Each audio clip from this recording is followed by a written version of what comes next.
Hello.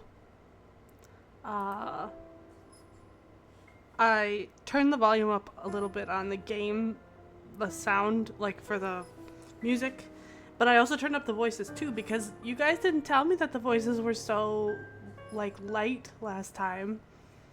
I'm glad I go back and, like, review everything because I was like, this is so quiet.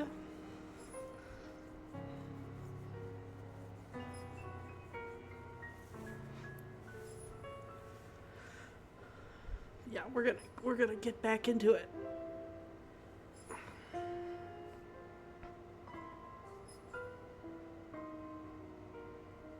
Mhm. When I was just watching it on my phone, like, I was very loud, but the voices in the game were far quieter than me, and I'd rather them be almost the same volume as me. I don't want to I don't want to be blaring when you're just trying to hear the regular voices. So I just turned them up a little bit in the game, and I turned it up on my mixer just a little bit. If it's a little too loud, I'm gonna turn the mixer down, not the game volume down. So hopefully that will make them a little louder. Like, they sound good to me because I'm wearing headphones, but I just want to make sure in the live they sound good too. I just want to wait for Maggie and then we'll get started.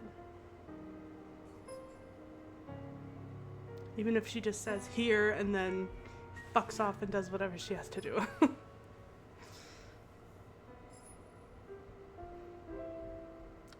Oh, when we get, you know what we can do in the meantime, actually?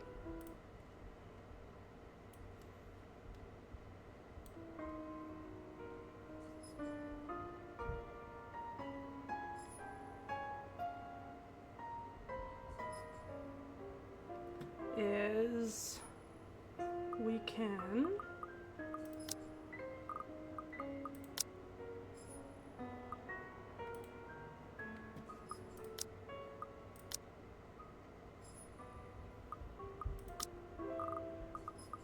it's in extras. I just Oh no, it's in the game. I have to play the game. So I'll continue and then we can just wait for her, but I want to show you backlog. This is it.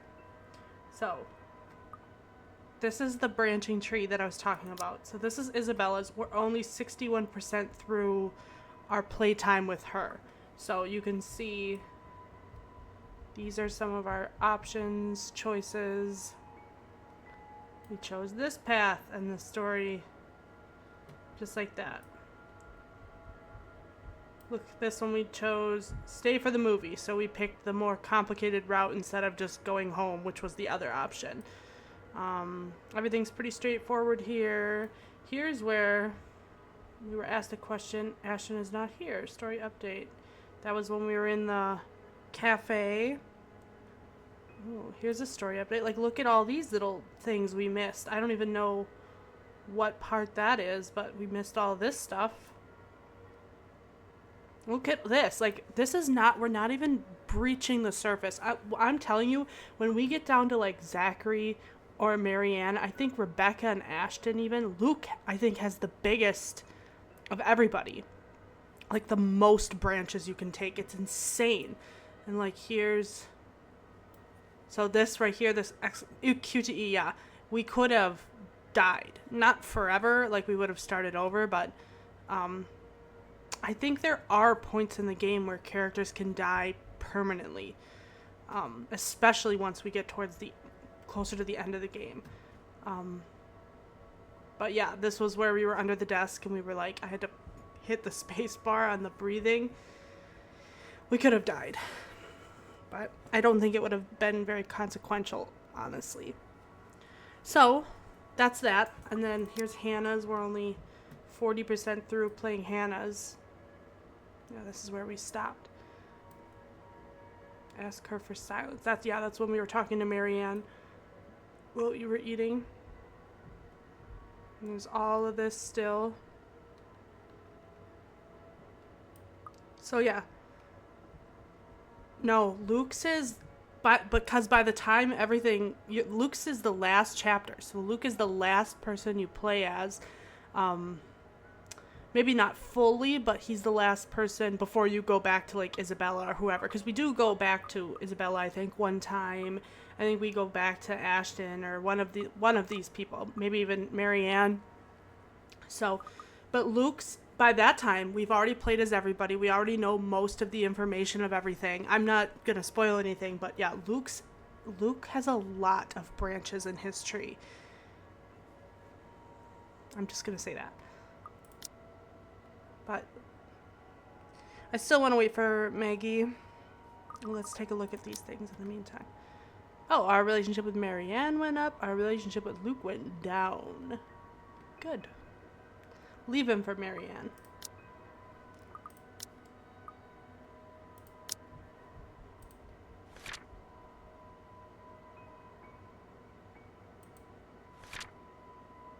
Oh, look at them. They're so mad at each other.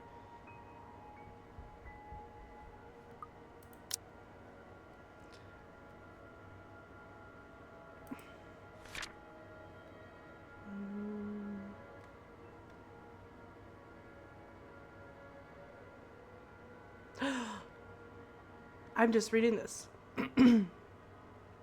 Fuck Luke, or is that racist? No, Luke's not a country, so I think you're good.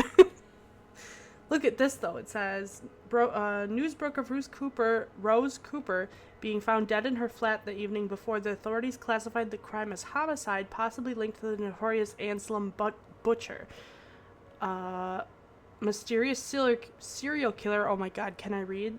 Who had committed brutal murders over the years and left their bodies with his signature phrase, "Help me."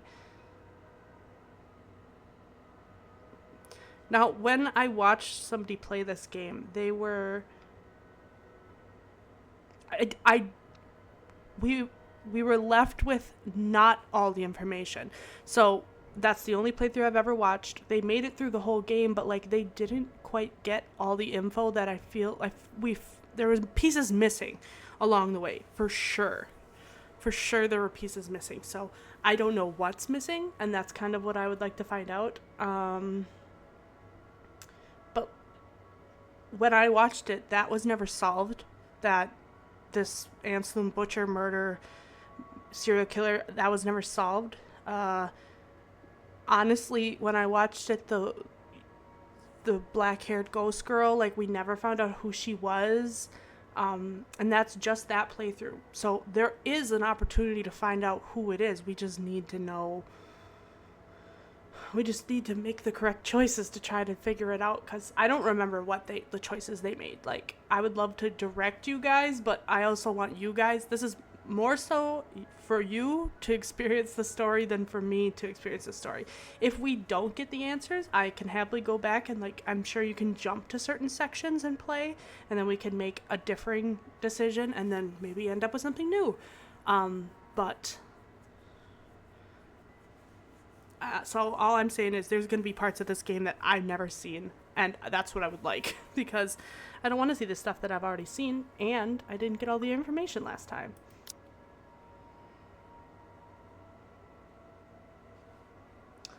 I'm going to message the group and say, we're waiting on you.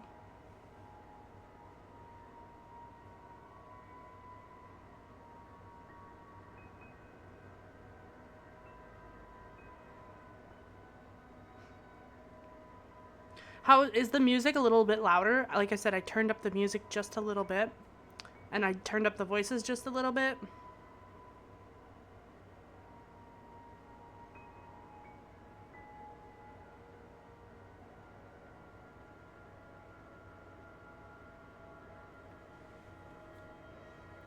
I mean, I guess we'd have to hear their voices for you to be able to tell me if it's a little bit louder, but I can always adjust it here too in the options menu, so just let me know. Like I said, turned up everything a little bit. Good. I want to be a little bit louder.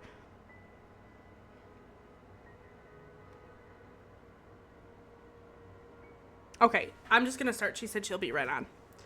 Okay, Making my way downstairs, I look back and see Marianne give me a Marianne give me a nod and a small smile. Doo-doo-doo-doo-doo. That's funny.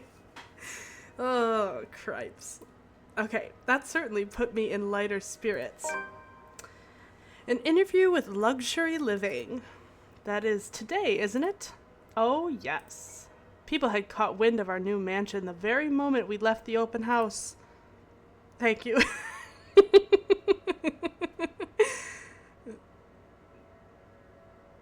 That's funny.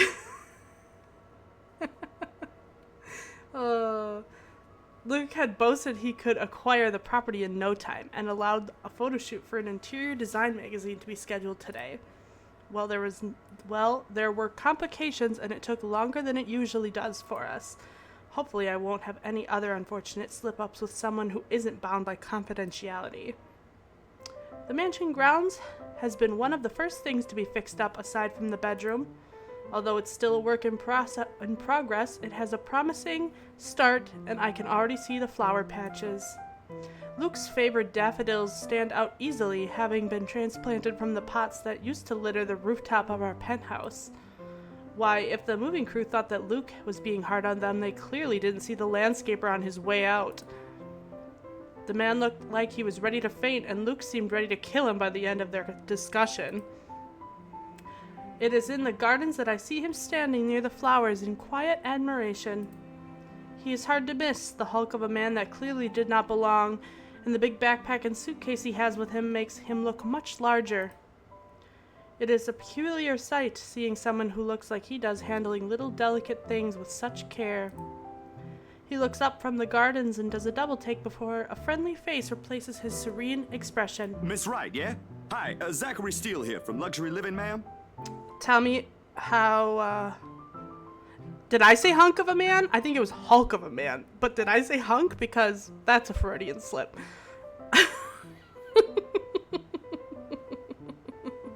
I think it said hulk of a man, though, but I may have said hunk of a man. I did. Again, Freudian slip. It's just my own inner thoughts coming out about Zach. Is he louder, though? Can you hear him a little bit better? Maggie, I turned up the voice volume. He definitely is. Okay. If you want it even a little bit louder, I can definitely turn it up. I mean, like, the voice acting. Because I want you guys to hear that better. Last time it was a little bit too quiet for my liking. But I didn't turn it up all the way, just a little bit. And the music and stuff, too. But voices definitely needed to be cranked a little bit. Okay, I'll keep going. Hope you weren't waiting too long.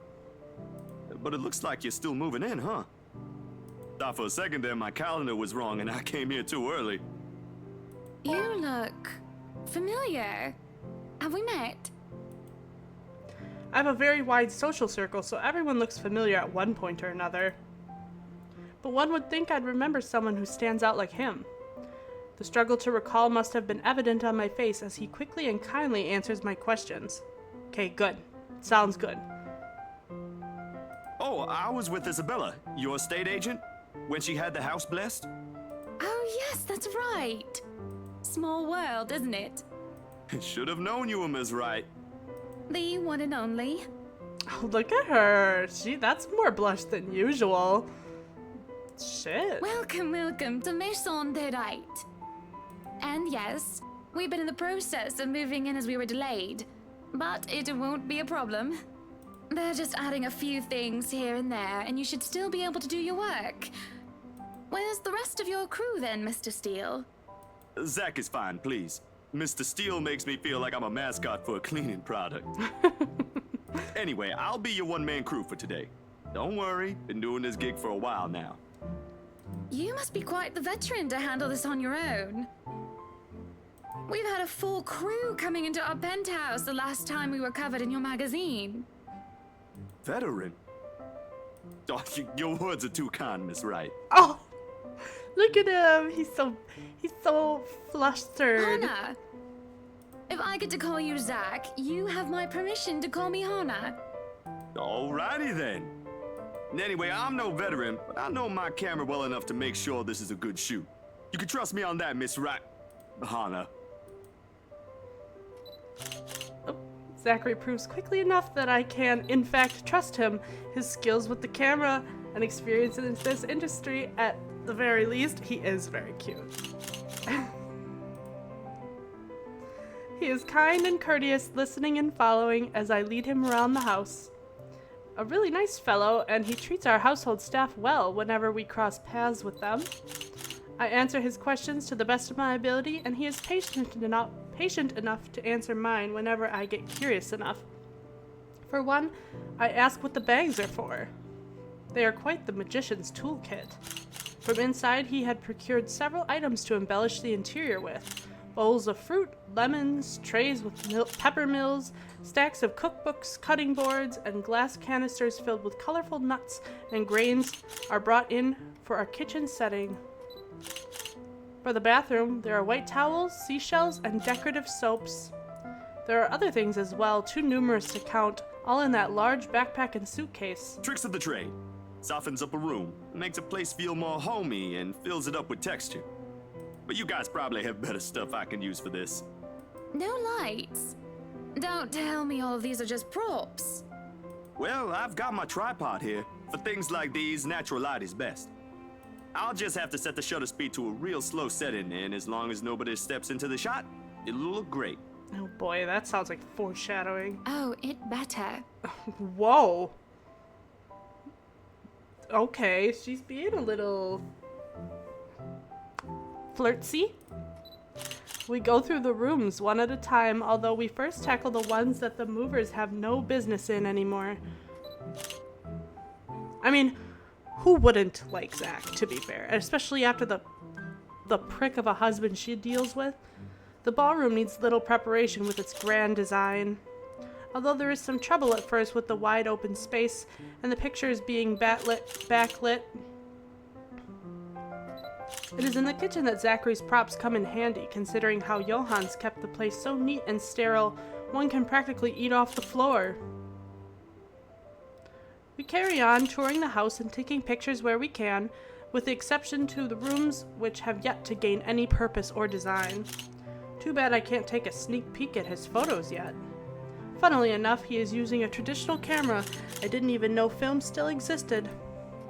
With the way he speaks, however, I can see that he knows enough about his craft that I'm not too worried about botched photographs.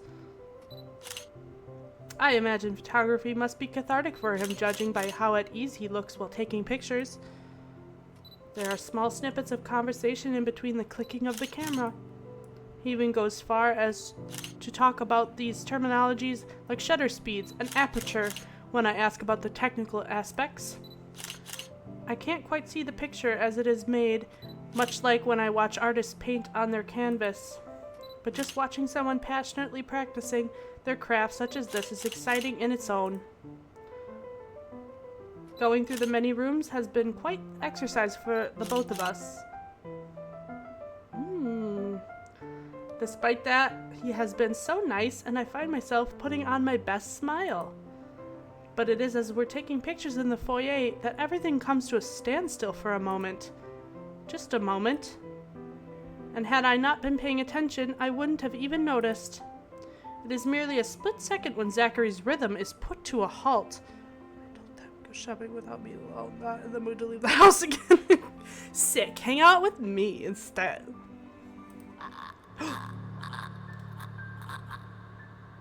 Oh my god! His finger doesn't move to release the shutter. Yet he also doesn't pull the camera away from his face. Gaze still firmly fixed through the viewfinder. Y'all! What the fuck?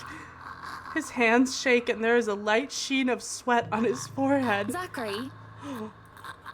No response. Zach? Is something the matter?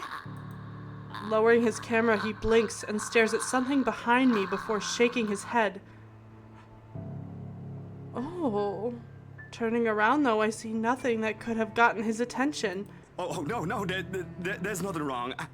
I just remembered something, that's all. Let's get back to the pictures. Can you move a bit more to the left, yeah? I struggle to respond this time. There's a sudden weight on my back and an indescribable tightness around my throat. Well, everything stops.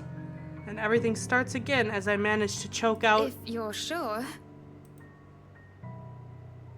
I don't know what just happened. It was probably just a dizzy spell. I'm fine. And he said he's fine. We continue at the same pace as before, although there is an unspoken agreement that we will not talk about what happened. So, is this a full-time job for you then? Nah, I just freelance mostly, for magazines, newspapers, and events. So you can't really call it a full-time job. It's fun and it puts food on the table, but it's not what I really want to do. At least, not all the time. What is it that you want to do then? Maybe I've been out of line, sticking my nose into other people's business, but I can't help but ask. I regret doing so, as I see his shoulders slump and the easygoing air fades away. He fades away. He looks torn over whether he wants to talk about it or not. Films. Documentaries mostly. But cinematography is a lot more difficult than photography, right? I was working on this thing, actually. What thing? Well, it wasn't really a big thing. People didn't like Blue Fonzie very much. People don't like a film about colors. I suppose they would have liked Blue Bibby a lot more. Very funny. So, Grand Director, do you want to tell me what Blue Fonzie is all about? He hesitates, but when I refuse to budge on the matter, he gives in and spills it all out. Blue Fonzie, la hure, I'm not attempting that. Sorry. Dark blue, the darkest hours of the Black British. He speaks with passion of those who has gone through the very matter he is concerned with. There is conviction, knowledge, and experience in his speech. Why, I would have told him that he's an amazing speaker if only I wasn't so engrossed listening. Prejudice and discrimination in schools and in the workplace. Lesser chances for opportunity and higher chances of being treated like a criminal. He spoke of blacks and people of color in general still being treated like second-class citizens, all because of the color of their skin. It is all just positively riveting and sad. It comes to a point wherein he soon loses steam. He looks abashed, realizing what he had just done. Sorry, I just got so carried away and... It's fine. It is really so fascinating to watch people talk about their passion after all. You should see how your eyes light up when you speak so fiercely. Oh, You do have very beautiful eyes. oh my gosh. Girl. Uh-huh. Thanks, I guess. Girl. You rip on your husband all the time about being a dog and flirting with women. What makes you any better? I want to say that I understand where he's coming from, but I really don't, do I? I was born with a silver spoon in my mouth, and I've lived a charmed life. It hasn't been perfect, but the difficulties I've been through pales in comparison to what others experience on a daily basis. I certainly don't know how I would have fared were it any different. Would I still have met Luke, and would he still have loved me if I was any lesser? What was your No. home like? No, the answer to that question is no. These things you talk about, it sounds like you've... Yeah, she's not doing it in front of him, but now I mean, at least the thing about Luke is he's a dog. She knows it, yet she sticks with him, and he's not afraid to be himself. But, I mean, I know this is very light flirting, but she's doing it behind her husband's back, which it doesn't make it any better.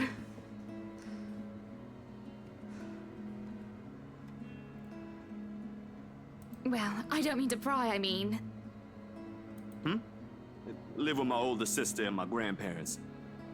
We had a shop selling all sorts of things below our flat. And well, I was one of the few non-white, non-British students in class. I didn't get pushed around or anything straight up. Even then, I was one of the biggest kids around. But a pencil and notebook would go missing, you know?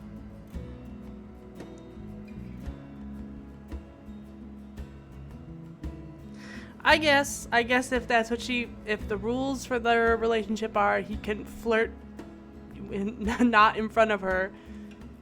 I guess. I just still don't think it's right, but it's not my relationship. Oh, that I knew. Children can be so cruel at times. Of course, it may be might be a slightly different story when you have personal guards and the stolen item is not a pencil but an expensive heirloom. So what about you? How you liking your new house? It's pretty impressive. It's nice, I suppose. Oh. You suppose? Not big enough? What? No, oh, don't be a bully. It's just that. I understand if you don't want to talk about it.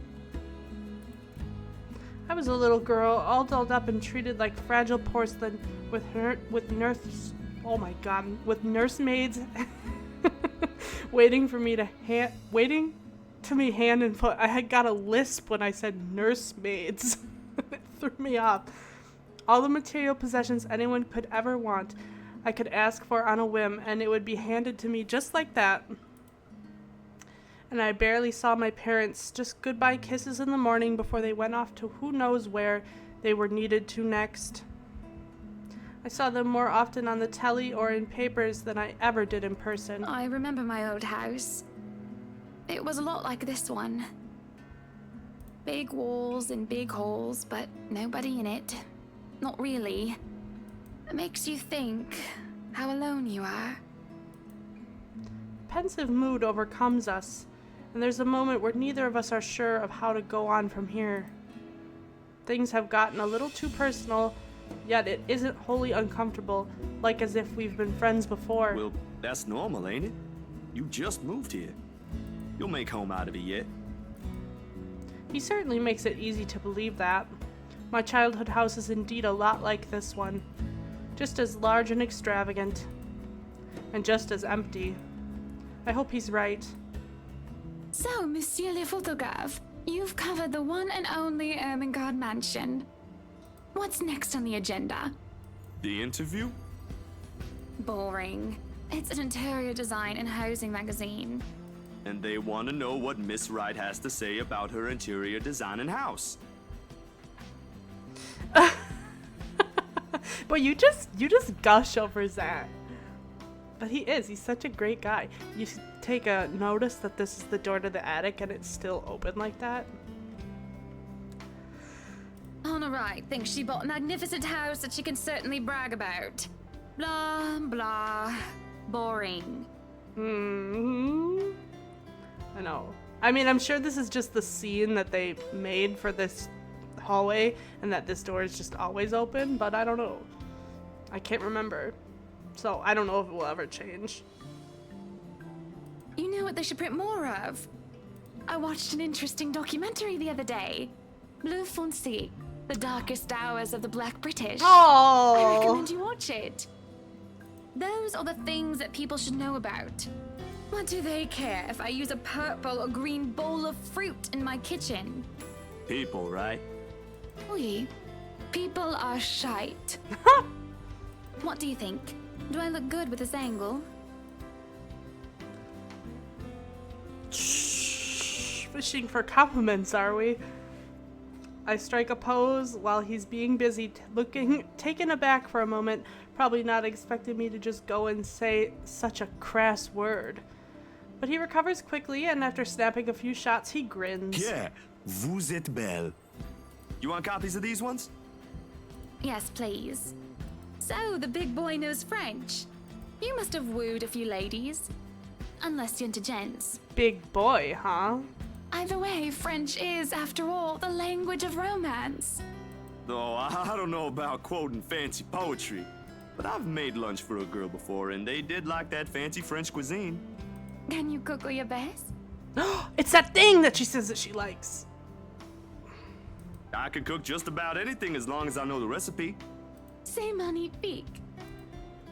It has been too long since I've had a nice and proper chat with a good friend. Oh.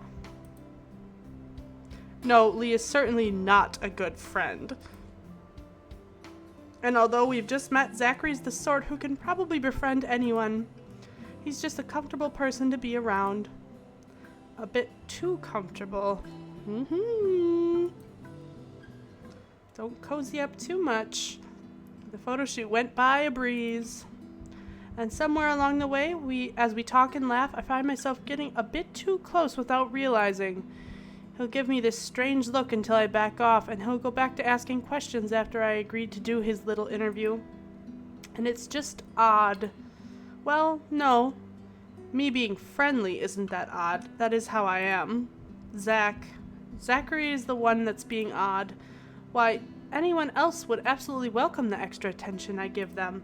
He, on the other hand, looks almost flustered about it. He should be used to different personalities by now, having to deal with various people when he works. And if not, he needs to start. Perhaps nobody has shown him attention of this kind, but he's a big boy. He should be able to handle me. Oh, how else do you want him to handle you? All it is a friendly touch here, a pretty smile there, and a gentle swaying of the hips as I move around. All it is, she says, all it is. Zachary grew and grew more red every time he noticed. See, it's making him a little, see what I mean? She's just being a little too much. As I am being mean, am I being mean as I find enjoyment in seeing him unravel? Perhaps. This went on during the interview and beyond that. There's nothing wrong with what we're doing, right? Zachary and I are just having a playful, friendly chat while enjoying the outside view. At least that's how I see it. I'm sorry, but I'm really getting distracted. Could you maybe stop doing that? Stop? I'm not sure if I want to, though.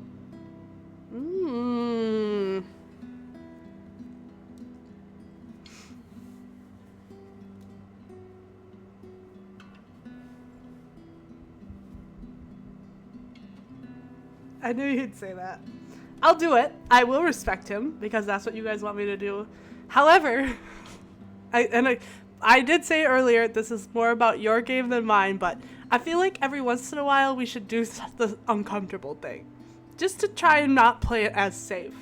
Because like I said, there's a lot of stuff that I didn't see when I watched the playthrough of this game, and I think it's because, not necessarily in this circumstance, we will stop teasing him because he asked. But in the future, let's not play it safe as much. But you guys can clearly do whatever you want. I'll stop if it makes you uncomfortable, sweetie. Sorry. No, I should be the one apologizing. Why, you're a shy one, aren't you, big guy? It's not that, but... Aren't you fucking married? Yeah. He gestures to the ring on my finger and lets the fact of the matter hang heavily between us. Being told implicitly that I am too forward is not a common occurrence. I think I'm more stunned at the fact that he pointed it out rather than, well, being rejected. I know, I want to treat him nicely too, trust me. This is not the circumstance where I'm saying, let's pick the uncomfy route. I'm just saying, in the future. But no, let's treat Zach well. Not that anything is going to happen between us in the first place. It was just going to be some harmless flirting, right? So, you've never had a girlfriend? What implied that? No. What? What implied that? Just because she's flirting with him and she's married, that implies that he doesn't like... Because he doesn't have a... It's weird. What a weird...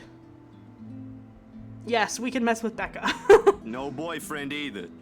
You know, just in case you were gonna ask for that one next.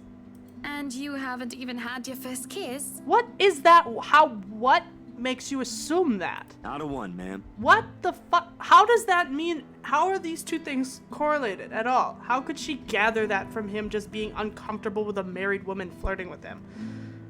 I don't get that. Do you want to have your first kiss today? I can't help it. Oh my god, girl, lay off. I really, really can't, and I'm going to apologize lots later. Surely, but the catty smile on my face, it is by the catty smile on my face, it is obvious that I'm just pulling his leg. Is it obvious? The laugh I fail to contain certainly gives it away if it still isn't obvious. But still, he lights up in embarrassment, stammering and sputtering objections. You're married, and this will be extremely unprofessional. I never said I would kiss you, silly. Oh my god. Oh, Johannes! No, what? No, no. Don't call your butler. She's Hana. Sheesh. That would be for the better. I don't think his husband would appreciate it if I made him kiss another man. Oh, it's because he wants him all to himself. Luke wants that German mouth all over his and his alone. I do not think he can hear us from here either. But it is hard to think you're not taken, Zachary. Why, whoever becomes your girlfriend will be so lucky to have you. You can cook and take wonderful photographs. The two qualifications of a man: be able to cook, take my pick when I'm looking good. Wonderful meals and wonderful memories. I can play guitar too. Oh, wow, what a jack of all trades. You can? Oh my. Wonderful serenades as well then. Perhaps I can find a young lady who deserves a fine, strapping young gentleman like yourself. Let's not get carried away. Besides, I gotta be going. It's getting late and I got someplace else to be. A shame. I will be expecting you again soon, I hope. For a copy of my photographs, yes? Of course, I'll even deliver them personally. Just, you know, don't try to make me kiss your butler when I drop by. Yo! He said, "You rang?" As fate would have it, the very moment the words leave his mouth, Johannes comes out of the house. Judging by the slight raise of his brows, he has heard only the tail end of that sentence. There shall be no kissing of any butlers under this roof, Danke. But you are not under a roof, are you, Hansi? Technicalities, sir. To my amusement, he takes a step back, safely placing him within the threshold of the foyer and under the roof of the house. And just as ever, he is quick to return with a sardonic reply. I am now. As I was saying, madam, it's about time for supper. Will I be needing to set an extra place at the table? Oh, what? No, I was just leaving, actually. So, you have a good night, Hana. And you too, Hansi. It was nice to meet you, Zach, honey. You have a safe trip. He nods and the grin on his face as we say our goodbyes is the sweetest that I have ever seen. Aww. What a puddin' pop. Okay, we went up with Zach because we respected his boundaries. I linger, looking out for him as he with his relatively tiny bicycle, backpack safely secured in the basket by the front and suitcase hooked to the back. It's been established that this house is located like pretty far out of town. And by far, I don't know necessarily what people quantify as far, but it's like many miles out of town. So he's biking. Me and Hannah are yeah, they do get along really well. Good. I mean, who wouldn't get along with Zach? I watch as he went down the path back to Anselm Village until he is nothing more than a blip in the horizon. I cannot help the small smile on my face as I go inside for supper. Entering the dining hall causes me so much confusion. It is dark. For a moment I thought the electric work is not up to par. But that clearly is not the case, as every other room is bright with artificial light. Finding the light switch is a monumental task considering the size and my unfamiliarity with the room. To make matters worse, the darkness grants the room a different atmosphere, eerie and frightening. It takes longer than I thought to find the switch, something that will have to be rectified later on. My skin starts to prickle and there is a distinct feeling of being watched. It unsettles me and only spurs me in on my search. And when I do open the lights, there is a hiss. I'll turn the lights down, woman. There, at the end of the hall, is my beloved husband, with his face in one hand and a glass in the other. Perhaps I can let go, if it's only one glass of wine. However, I can feel myself go livid after seeing the toxic green liquid gleam mockingly at me. Luke, what? Are you drinking absinthe? You know what the doctor said. Absinthe, Luke. Are you actively trying to kill yourself? Yeah, I know. In England, like a 2-mile drive is considered long, because everything's so walkable and close. Because if you are, we can just hit you with a bloody car. Honeybee, Do it. Buttercup, not too loud, please. Hit him with the car. Do it. Besides, it's Lelouch, not too strong. Just hair of the dog that bit me. Helps with a hangover, dearest. You drank? When? This morning, love. Don't be mad. I just needed a few drinks, having to deal with those simpletons. And maybe I had one too much. You don't see me whinging about you leaving me to handle them on my own. I had to attend the photo shoot and interview with Luxury Living. You know that. Let's not make this about me, Luke. This is about you and your drinking problem and... Oh, I don't know, Hannah, darling. What if my drinking problem, as you like to call it, is linked to you? Oh, you fucking prick.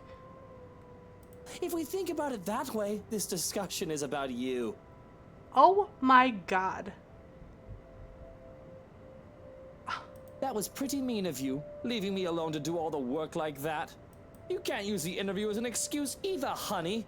I was informed the moment your little interview was done. So, what was it then, What were you doing? I mean, we can be straightforward, or we can lie, but my guess is Johan's kind of told him about everything. So, what's it gonna be? Should I tell the truth, or tell a little lie? I'll let you decide. I mean, maybe it won't matter. I don't know. You want to lie? We can certainly lie. Yeah, classic narcissist behavior. Flip their problems around to make it somehow your fault. I'll lie. I was just tending to the garden, sweetie.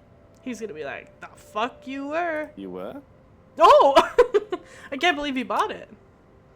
Oh, it went up. You know what? That probably was a good call. I mean, depending on how you want this relationship to go. Saying we were with Zach when he clearly is racist probably would have brought this down. It went up instead. For a moment, he looks skeptical. I can tell by the gleam in his eyes and the way he sits up in attention.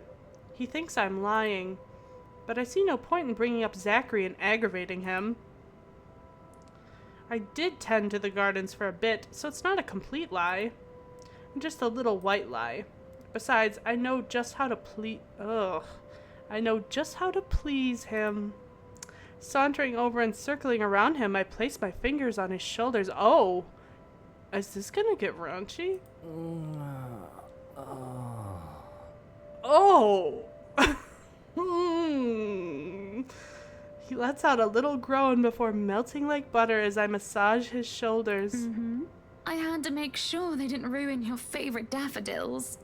Oh, that is wonderful. I'm not sure if he means the massage or the flowers, but I'll take it. This is better than a fight. So, absinthe. Just one glass, Loosh. I suppose I can let this one go. A bit too late anyway, you've already drank half the thing. But remember your doctor's orders. Yes, I'll try to drink less. Try. Hey, I'm only human. But I'm only human. Do you want one? Oh. No, thank you. We chose to lie to him and then he got horny all of a sudden.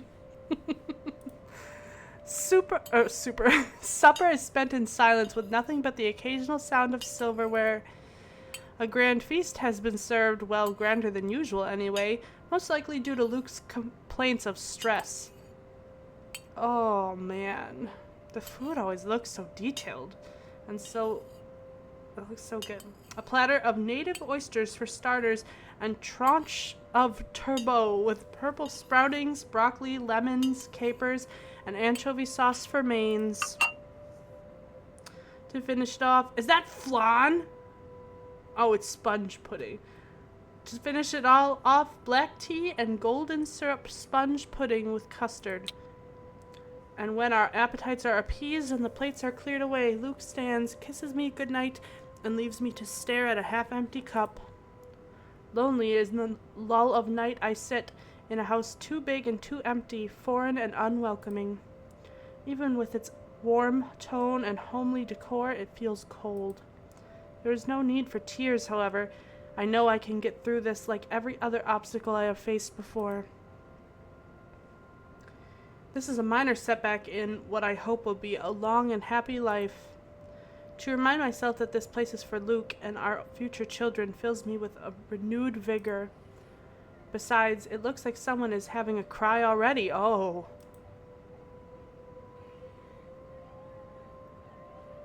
Oh, God. The wailing is far away and muffled. Yet at the same time, it shakes me to my very core as I hear it, as if the suffering is just standing right beside me. Can you guys hear that? It's very faint.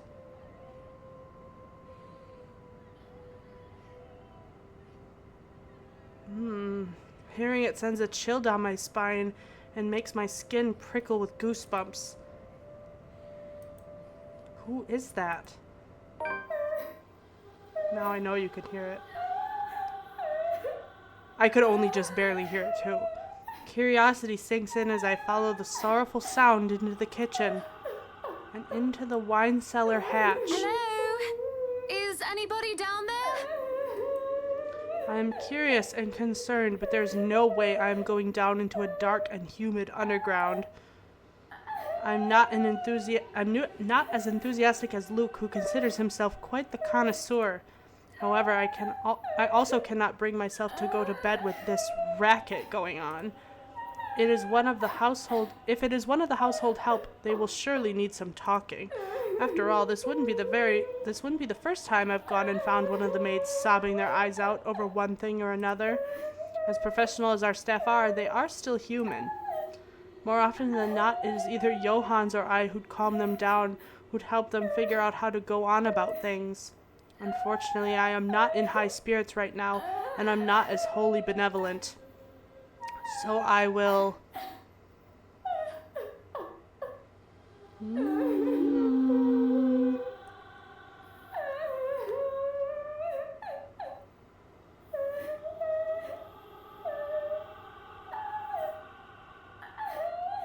Make a choice, y'all. Open it up. Well, let's see what happens.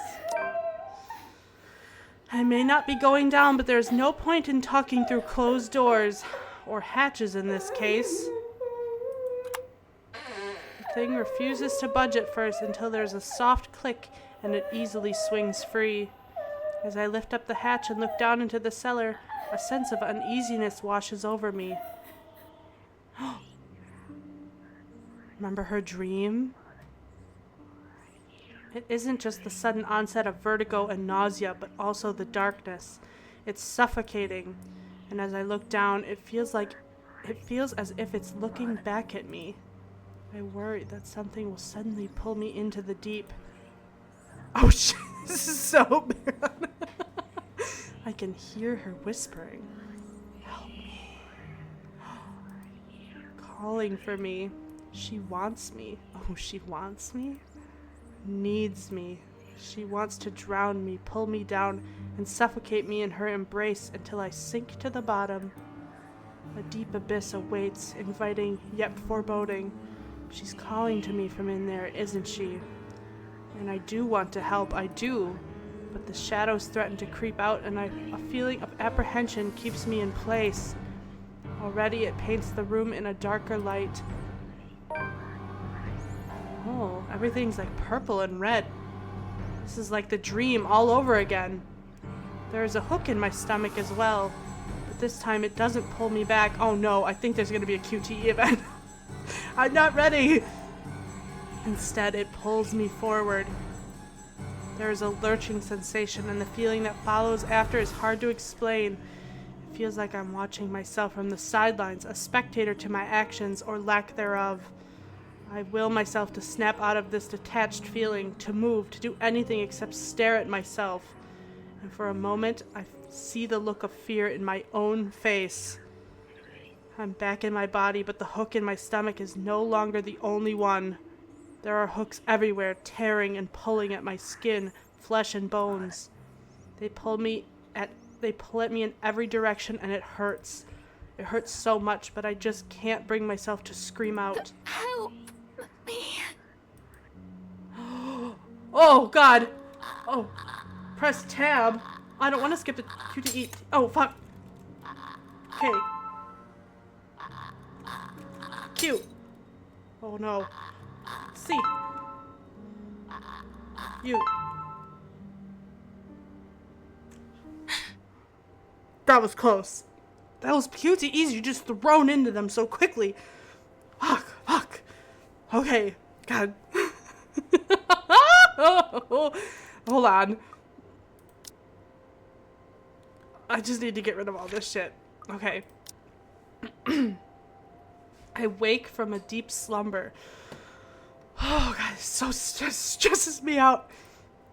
It takes a while with the fog that has settled in my head and with my heavy limbs, but soon enough I manage to look around. I'm in our bedroom already, although I do not recall going here. Luke slumbers beside me, looking peaceful and angelic. Yeah, that was all your fault, Savannah. But, to be fair, I did say don't play it safe every time, so you can also kind of blame me, but in the end, it's your decision, so it's all your fault, Savannah. It doesn't matter. I'm safe and I feel better than ever. Tomorrow, better days will come. How can you feel better than ever? That happened to you, unless she thinks it's all some hallucination or dream. Cripes. Luke is already gone by the time I rise.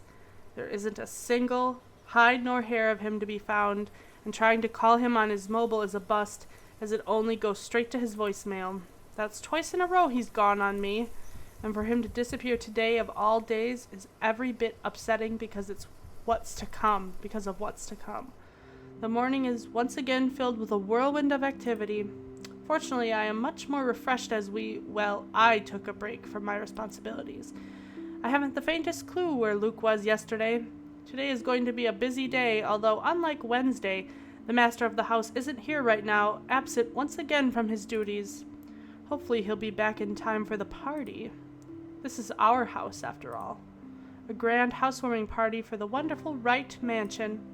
Every person of importance from Luxburn is invited, and there will be a few guests flying in as well. Of course, there will be some people from the media, along with friends and acquaintances, who are made no less important regardless of their status in society. Marianne and I discuss business and last-minute touches to the house before finalizing everything.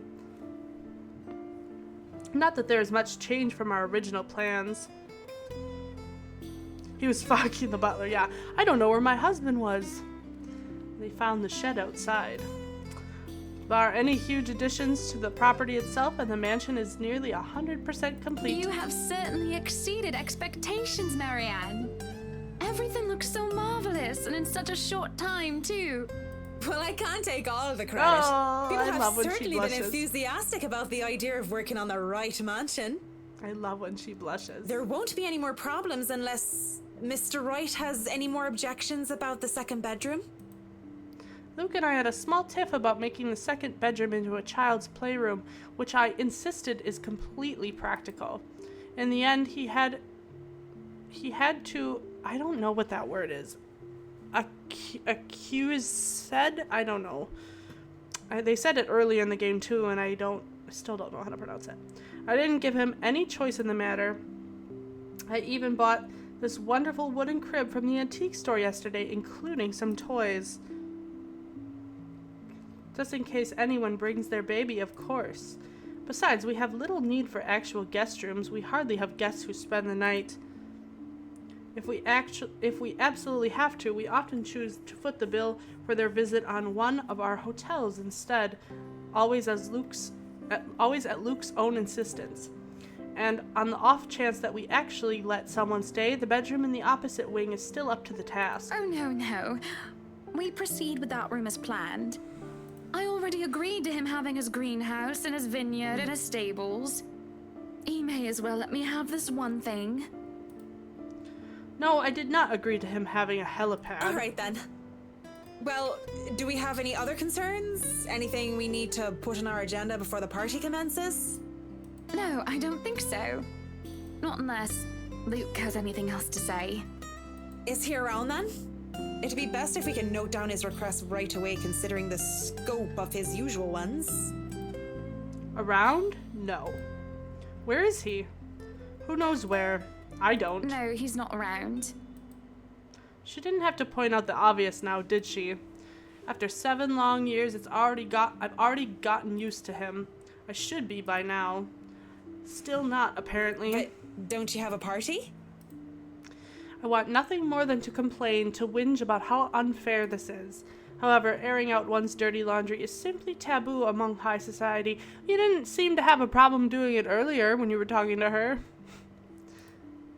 To do so will make you a ripe target for the next dinner party chit-chat. Vultures, the lot of them, really. Or most of them, at least. There are always good ones like Rochelle Lee. But put your trust in the wrong person and you'll find yourself eagerly picked apart. Yes. But Luke's just being a sweetie, you see. That friend he's visiting. He's having marital problems and he's just trying to cheer him up. I thought you said you didn't know where he was. How do you know he's with a friend? Yeah, exactly. Treat people. I don't get. Yeah, like she treated Marianne like a therapist last time. Now she's like, oh, can't divulge all these details. That would be uncouth of me. Perhaps I am being a bit too rash, a bit too hot-headed in divulging details. And I thought myself clever with the plan to dress it up as gossip. Marianne's raised brow make me unsure whether she is interested or not.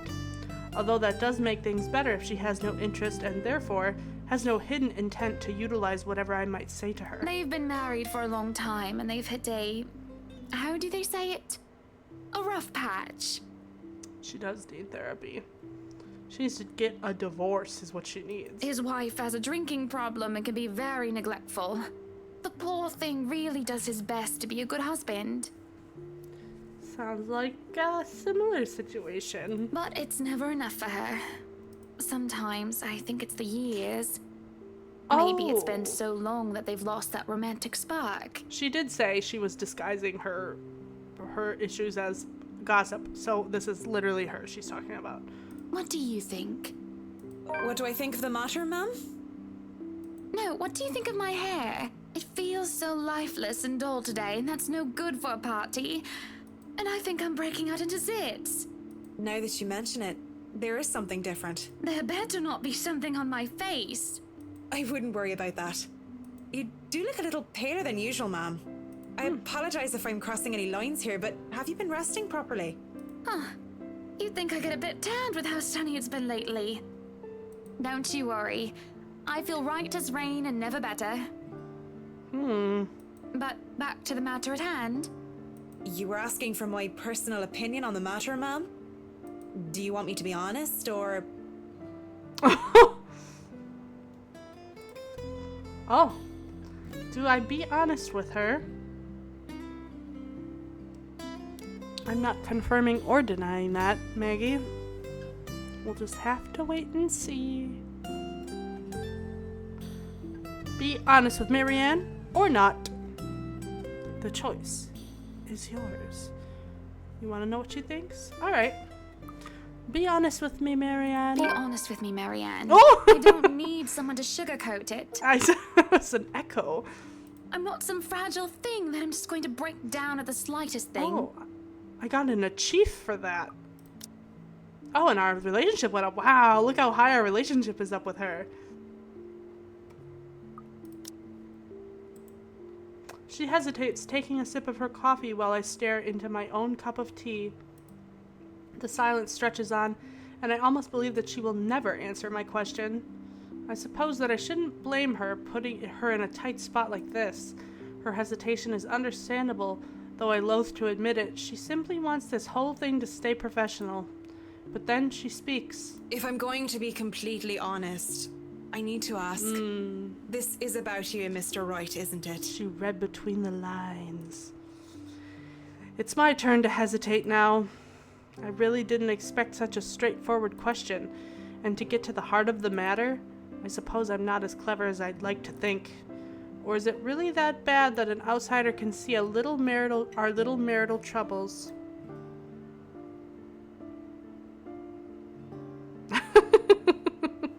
Again, it's all Savannah's fault. Oh. Surely we aren't that obvious, are we? We've put up the act of a perfect couple for years, although it hadn't always been an act. So for years you guys have had problems? You are rich enough to afford to get a divorce. What's the holdup? Marianne is just more keen than the average person, of course. It is a necessity to her career, and she's been working so closely with us. Yes, that's it. Suppose it is. What would you tell me? Then, I tell you it's none of my business. I tell you that I don't want to meddle. Good on you, Marianne. Stay out of it. But if the troubled husband with the neglectful wife asked me for my honest opinion, I'd say that he shouldn't base his happiness and his self-worth on someone else. Damn straight. Hannah, live your best life. Fuck your useless, manipulative, narcissistic, drunk-ass husband. Someone who won't even give him the time of the day. Maybe he should try being independent for a while. See what it's like when he isn't trying to please someone else and doing things for himself. This seems very personal, Marianne. You're getting a little heated. Everyone's supposed to be their own man or woman, right? A bit of breathing room never hurt anyone. That's just my 2 pence worth, of course. Oh, of course. Man, that got really heated. So you're saying they should divorce? Yes. Yes. Nothing as drastic as that. Yes. If they're afraid that it might lead to just that, then maybe that is what's meant to happen in the first place. If that's what Hannah's inkling was to say out loud, then yes, that is absolutely what they should do. That's what's on her mind. We shouldn't let our fear control our lives. But it's just a short hiatus is all. Or, couples therapy? Yeah, see, Marianne speaking the biggest truth bombs of all. Look, I'm really not the best person to ask about relationships. So grain of salt and all that. She trails off, having said her piece, and leaves nothing but the smell of coffee and Earl Grey between us. There's a calm despite the nature of what has just been discussed. Yeah, I mean, anybody can see it. Also, they have had like a bit of a, like when they first were talking to Marianne, like Luke was like a dick to her, wasn't he? She doesn't sound, she could kill it as a therapist. I don't know. She seems like she's got some like underlying trauma as well. She got a little heated talking about that subject. To say that her words make me start to think is an understatement. To say that I'm not considering her advice is a lie. And to say that this might just be the calm before the storm is a possibility. Others have had shorter marriages, yes, but plenty have celebrated long and happy ones as well. My own parents celebrated their choral anniversary before they passed away. Yeah, I know, I guess we do all have underlying issues, but I don't know, it seems like this relationship topic kind of struck a chord in her. But 7 years? 7 years isn't a whole lot in the grand scheme of things. It isn't a whole lot of time to see what and where our relationship can bring us. And at the same time, 7 years, well, it hasn't been entirely made up of unhappy years, has it? Oh, okay, Savannah.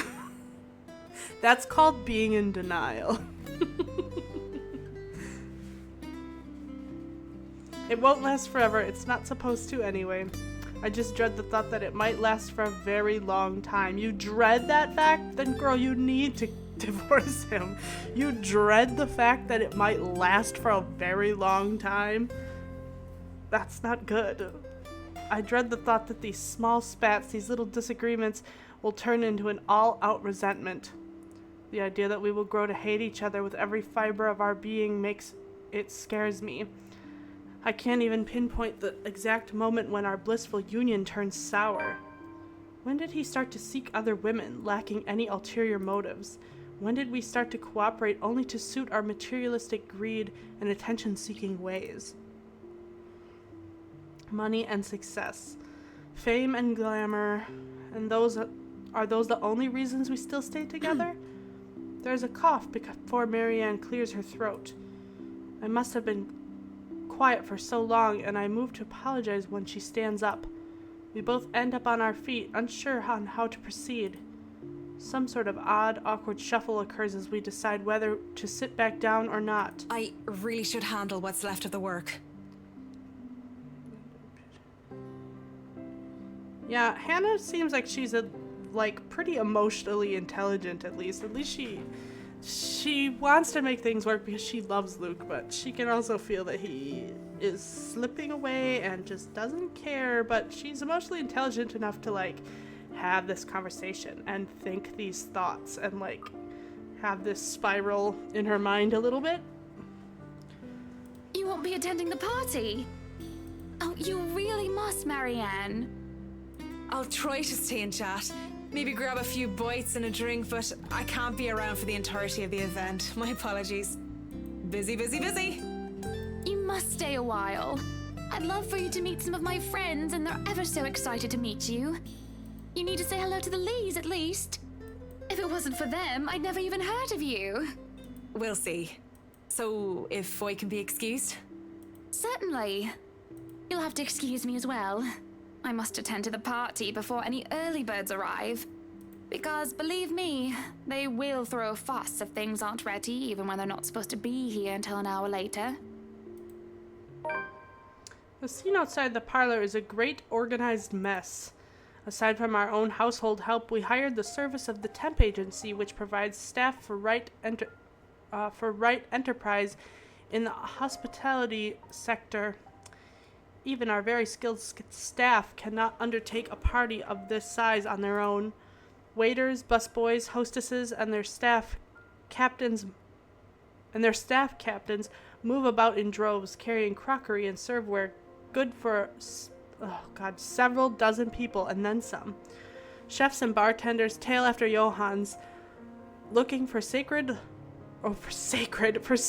little children as he escorts them through the kitchen and into the wine cellar.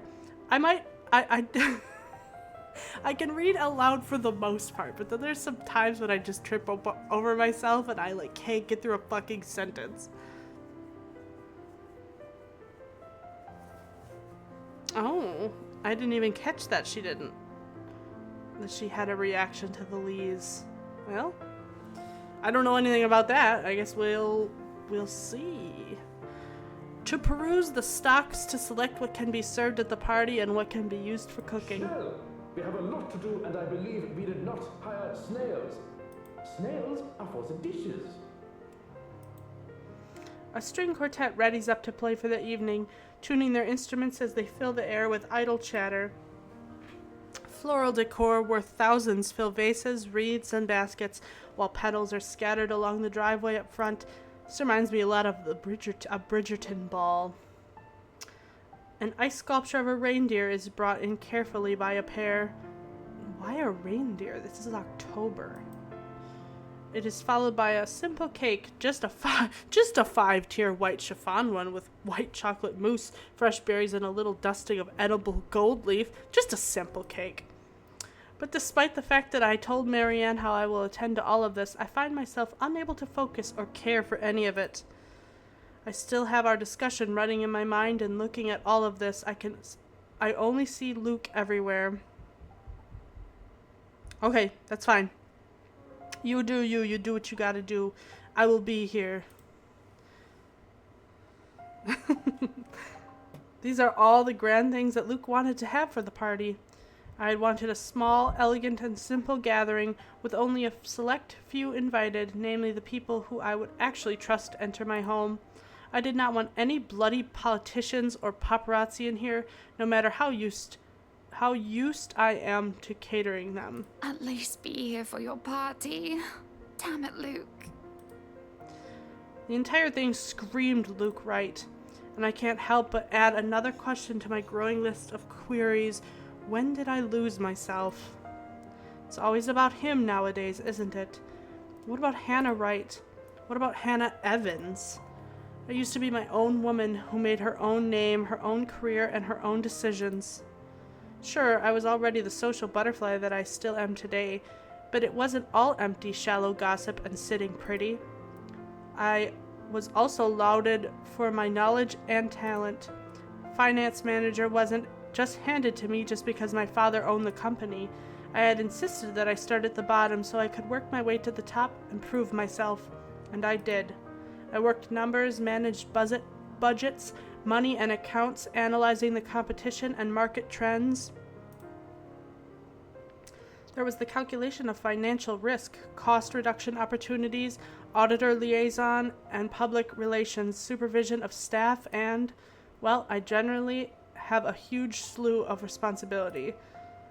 Admittedly, I was already quite the attention seeker even back then, having dedicated most of my youth craving for my parents' approval.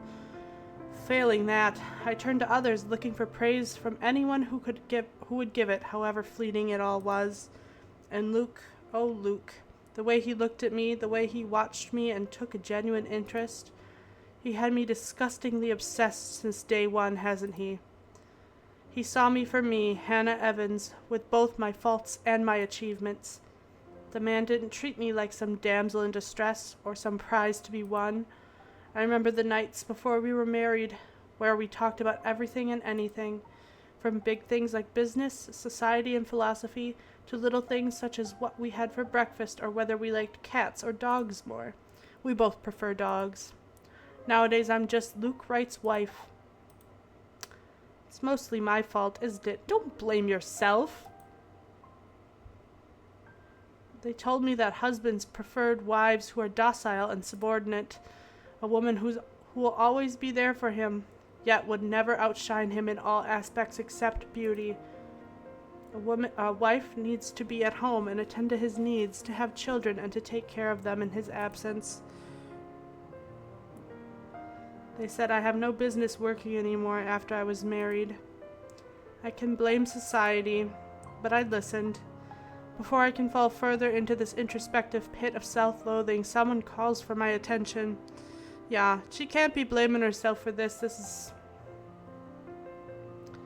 Luke, I don't know. I don't have anything to say to that. I think it was all very... Just lots of self-loathing and... Poor Hannah.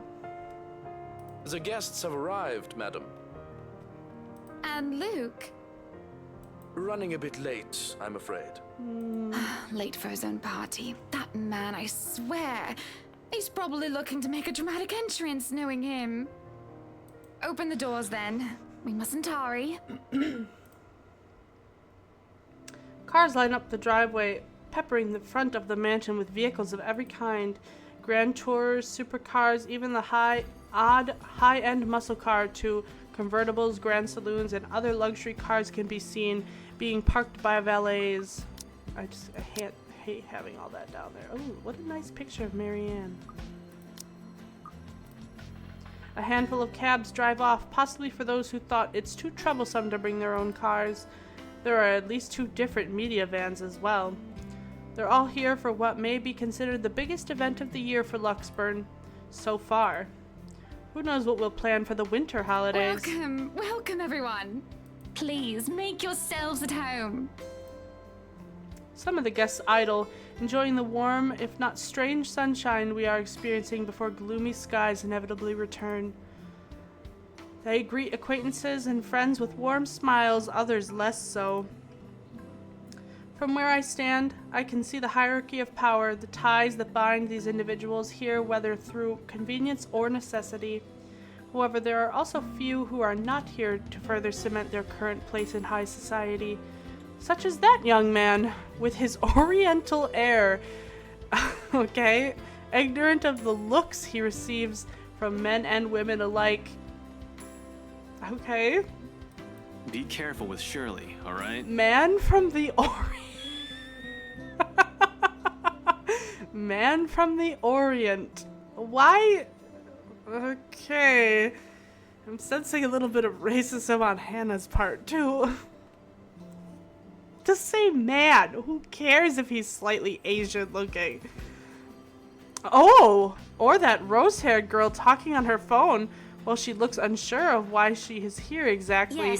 Yes, I'm at the party already, Mom. What's going on? Yes, I'll say hi to her if I can. I see Zachary, the photographer, as well.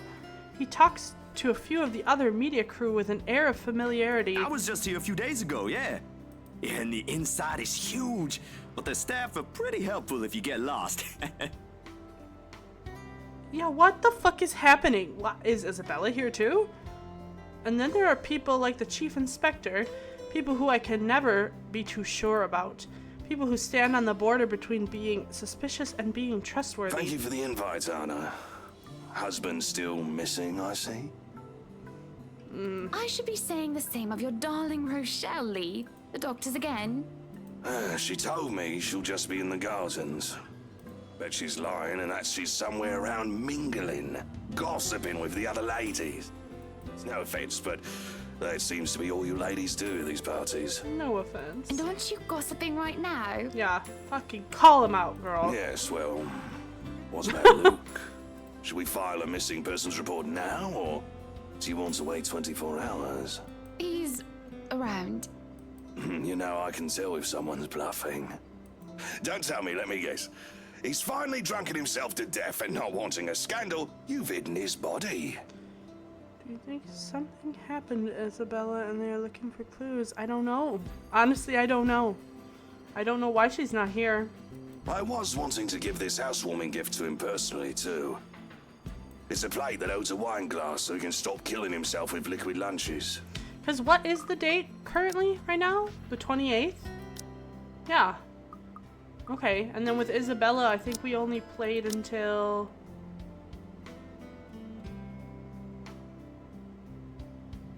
the 24th. So this is 4 days past us playing Isabella. Okay. Looks like it's too late for that. Nothing like that. Besides, this is a hardly polite conversation. Oh, relax. I'm just trying to be cheeky to lighten the mood. It's not like I want Luke dead. The man doesn't serve dodgy plonk like the others when I visit, and he pays his respects well enough. Dodgy plonk. This British jargon. I could use a glass of wine or 3, actually. Rochelle's been in a horrid mood. Threw her stilettos at me the other day and almost took an eye out. Oh, God. Not sure if this is how it usually goes, but I blame the pregnancy. Yeah, men always blaming pregnancy for women's emotions. I wouldn't know, would I? Still no plans for a baby? Well, I guess that's for the best. If it's this bad now, I can't even imagine how bad it'll be when that little baby bump becomes huge. Have I mentioned how I don't trust him, no matter how hard I try to do so? At least he brought a gift, I suppose? Why don't you just go inside and have some wine, Lee? Think I will, thanks. Get out of here. Greetings such as these carry on as the guests continue to trickle in. Yeah, what a dickbag. Did he insinuate that, like, if Hannah gets pregnant and her baby bump becomes big, that she's gonna become... I mean, I know that's not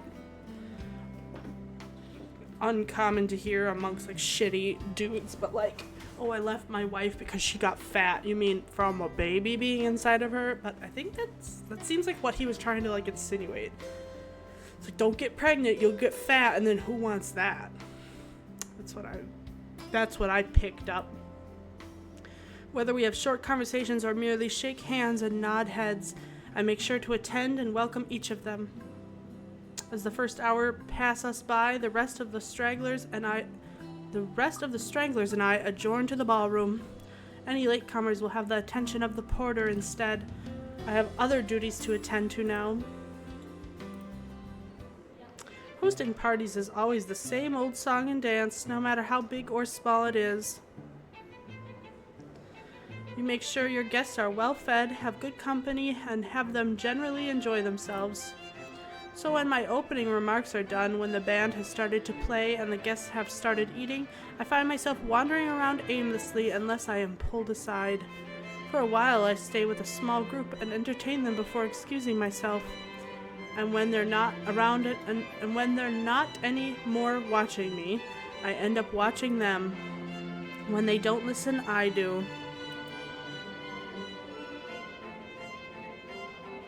Yeah, exactly. Rule of thumb is just don't talk about babies. Whether you think somebody's pregnant, don't assume. Whether somebody's trying and they can't have one, don't assume that they are. It's generally a rule of thumb. A local banker is having trouble with his daughter. He wishes to marry her off, but she wants nothing more than to make music. One of our hotel managers worry about the stolen belongings of one of his patrons, a failing in security which should be brought up to higher authority soon. Our mayor, well, his cat died. Then there's that rose-haired woman once again. It is hard not to notice her with her distinctive looks. Or locks. She also lacks the grace that the other ladies have, though that does not make her any less beautiful. Her stance and the air she exudes instead are strong, and they make her stand out despite her casual attire.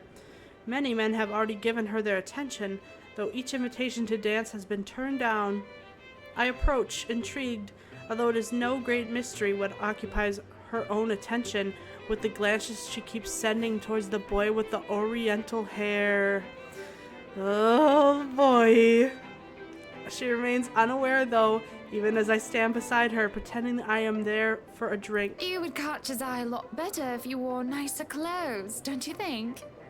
Didn't realize the housewarming was going to be this fancy.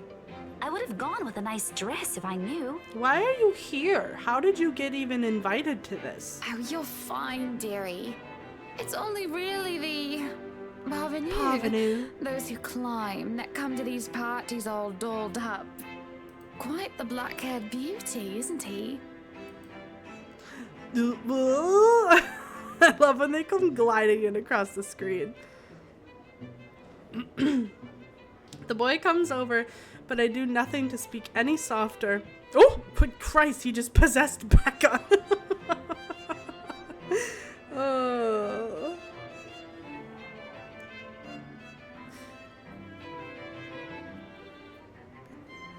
I was reading your comment. Hannah is very nice. I have thoughts about her later, but for now she's very nice. Well, there must be some reason why Bella's not here. I don't know what it is. The last time we saw her, she was being stalked by a ghost in her office. He merely passes by, and it is a wonder he doesn't hear what I say. Who, Ash? You know, you really shouldn't have turned down those offers. If I wasn't married, I'd happily go dancing with those young men. But you said a name. Ash. That's the exquisite lad you've been looking at all this time. I don't know him, and I'm the one hosting this party. That must mean you know each other. Is he your boyfriend then? Because that would explain those rejections. She only wishes. Oh man. In all my life, I have never seen a face grow red so fast. The shade of her hair did not help as well. This is the most pink I've seen on a person, really. What? No, that's ridiculous. He isn't my boyfriend. So ridiculous. Such a violent reaction. A simple no would have sufficed. Exactly. Many here would be happy to hear it. And I haven't been looking at him. My eyes are... wow, wow, wow. Hannah. Christ, what an angle. That's right. You've been staring. Quite heatedly, in fact. Although I'm not sure if you look like you want to kiss him or kill him. It's more the latter currently. Shut the fuck up. I mean, they're right there. And it put us at this angle on purpose. That's not my problem. Just don't go murdering him on my property. I don't want to walk into a room and suddenly find a body there. I waver as if I feel the burning of someone's stares. It is chilling, and though I am used to enduring the gaze of others, this one makes the hairs on the back of my neck stand up. Uh-oh. It is chilling, and though I am used to enduring the gaze of others, this one makes the oh, I already read that. My attention is pulled from the girl, and I see a woman staring. Dark-haired and dirty, she looks more like a beggar than a guest, and I have half the mind to call the security at her when her mouth breaks out in a grin. All I hear is her laughing, taunting. Her stare makes my blood run cold. She looks at me like I am nothing but a pig to slaughter for her amusement. It makes my hand shake, and I nearly drop my drink. But then in a blink, she's gone, and the buzz of the party returns. Yeah, I did say and you know what? I was even going to say anything about that. Like, the way she worded that was like, oh, you find a body, ... there. It's like, a body?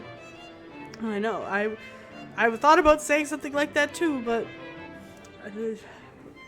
oh, God, whatever, okay. But then, in a blink, she's gone, and the buzz of the party returns. I'll keep that in mind, but... Are you alright? Yes, sorry. I just thought I saw something strange. It must be the trick of the light. Anyway, on a right, as you must already know. Rebecca Gales. Okay, now we have Rebecca's last name. Gales. The name is familiar, like a fond memory. I recall a kind lady, a private tutor, who treated me like her own daughter when I was young.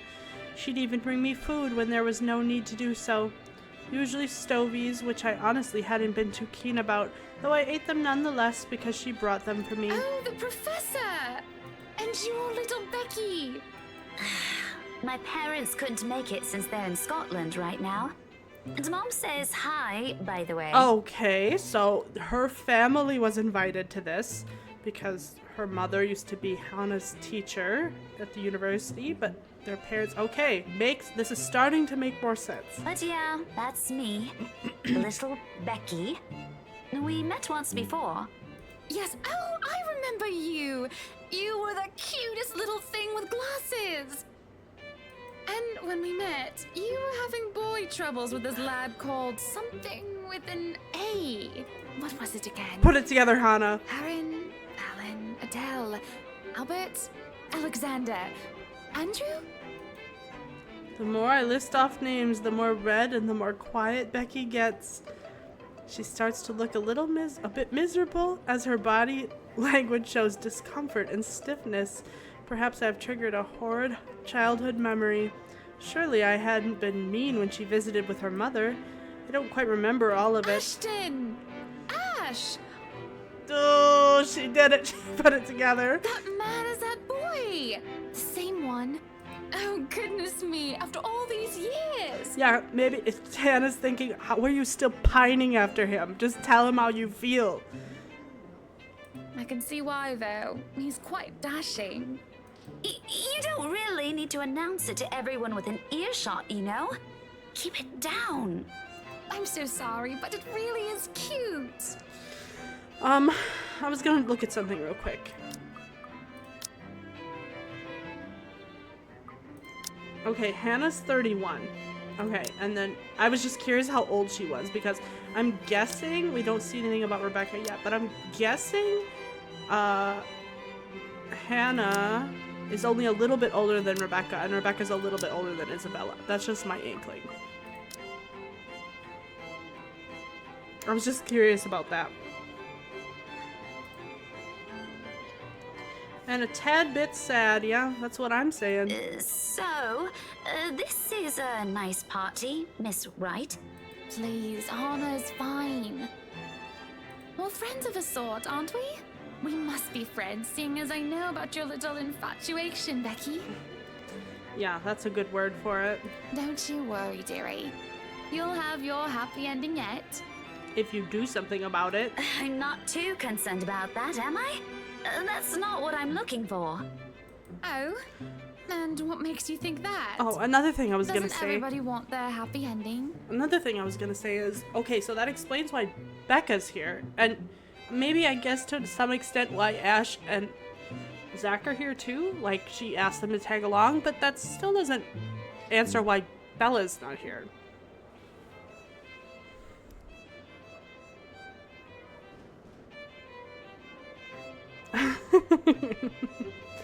Yeah, exactly. Hannah can tuck down to her a little bit and put her in her place and make her a little bit embarrassed for her stupid childhood crush that she, despite being almost 30 years old, still doesn't have the balls to admit. The idea of happy endings sounds like they're just for fairy tales. And they are, sorta. I don't think you can just sit around, trapped in some tower, and hope for the best. Seems like that's what you're doing, though, a little bit. If you love them, you have to fight for it, right? You also have to tell them. You're not just going to sit there and hope that everything will just fix itself on its own. Like everything, you have to work at it. But what do I know?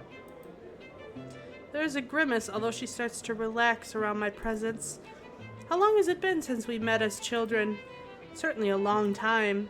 She was tiny back then, if I recall correctly. I'm sure the daughter of the two greatest professors I've ever known is smart enough to know what she's talking about.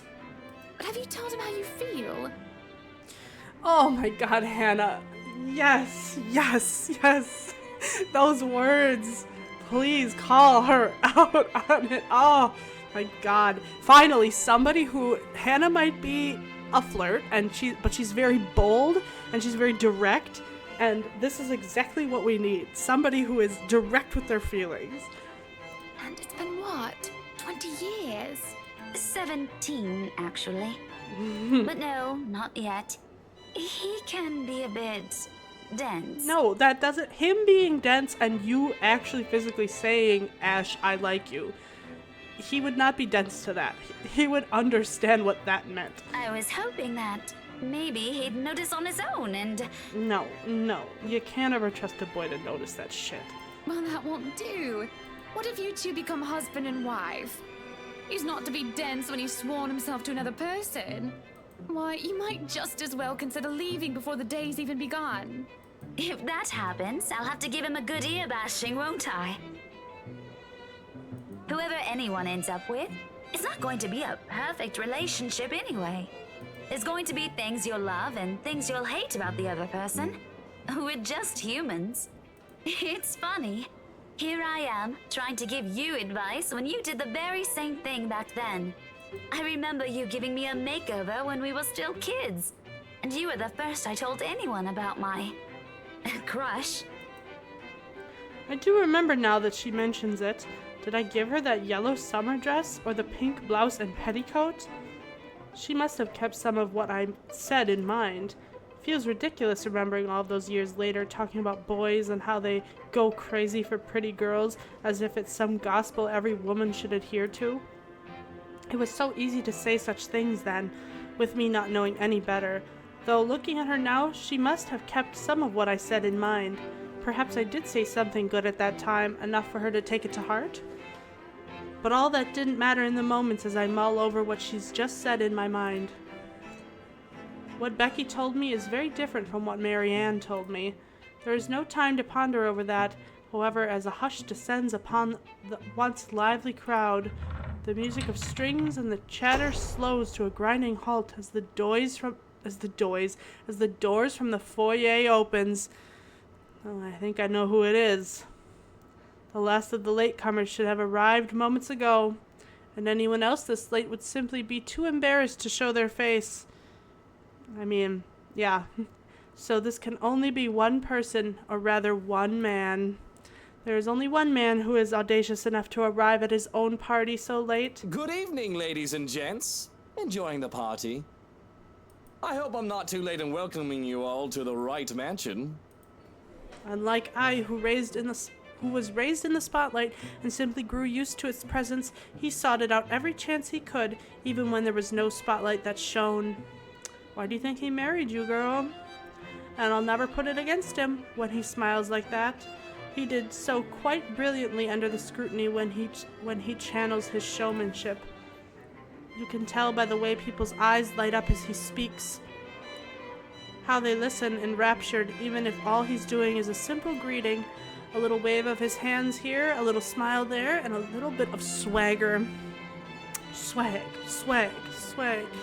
I always tell him that, even if he is not to be a businessman, he'll do well as an entertainer. I love this side of him, especially when he looks at me and he beckons me over to humbly share his place. Not a single second is wasted as I excuse myself from Becky's side and I make my way to Luke's. Welcome, one and all, to our humble abode. Tonight, if you have yet to find yourself in your roles, you are our ladies and lords of the court of your king and queen, if you would excuse my presumptuousness. So enjoy the feast that has been laid out for your senses, as we only allowed the best to be served. Enjoy the rest of your night, everyone. There's a round of applause, cheers, and even some hoots. Guests approach us left and right to shake Luke's hand and greet him personally, praises on their lips. It is because of this that I do not see her. I do not see her until she is dangerously close with fury in her eyes and she's already spitting venom. Oh! Oh! Johannes restrains her, taking care not to unnecessarily harm the pregnant woman. Oh, it's Rochelle! But that does little to deter her rage, and the man has no choice but to let her go, lest an unborn child is hurt.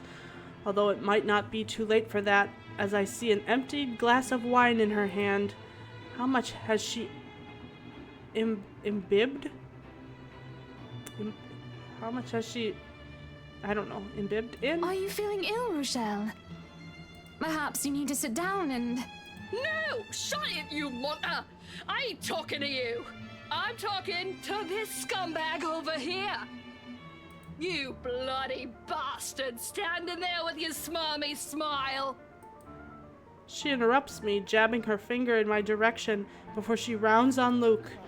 Even as whispers and murmurs break out among the guests, all I can focus on is the heat of the moment. Oh, I don't know. Obviously intoxicated, judging by the smell of alcohol on her breath. I'm not ticked off about this little display of hers, but at least not yet. But I'm absolutely pissed by the fact that she's endangered her own baby by drinking. There's a considerable amount of restraint and grace that I must exercise while I wait for her tantrum to subside. And I keep a patient if tight smile on my face.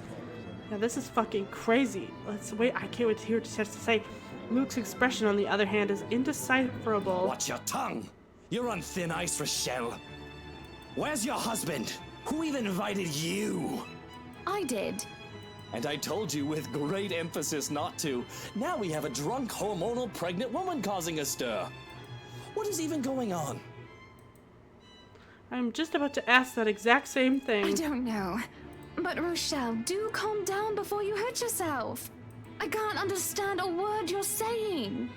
Where is that husband of yours? Lee, collect your wife right now.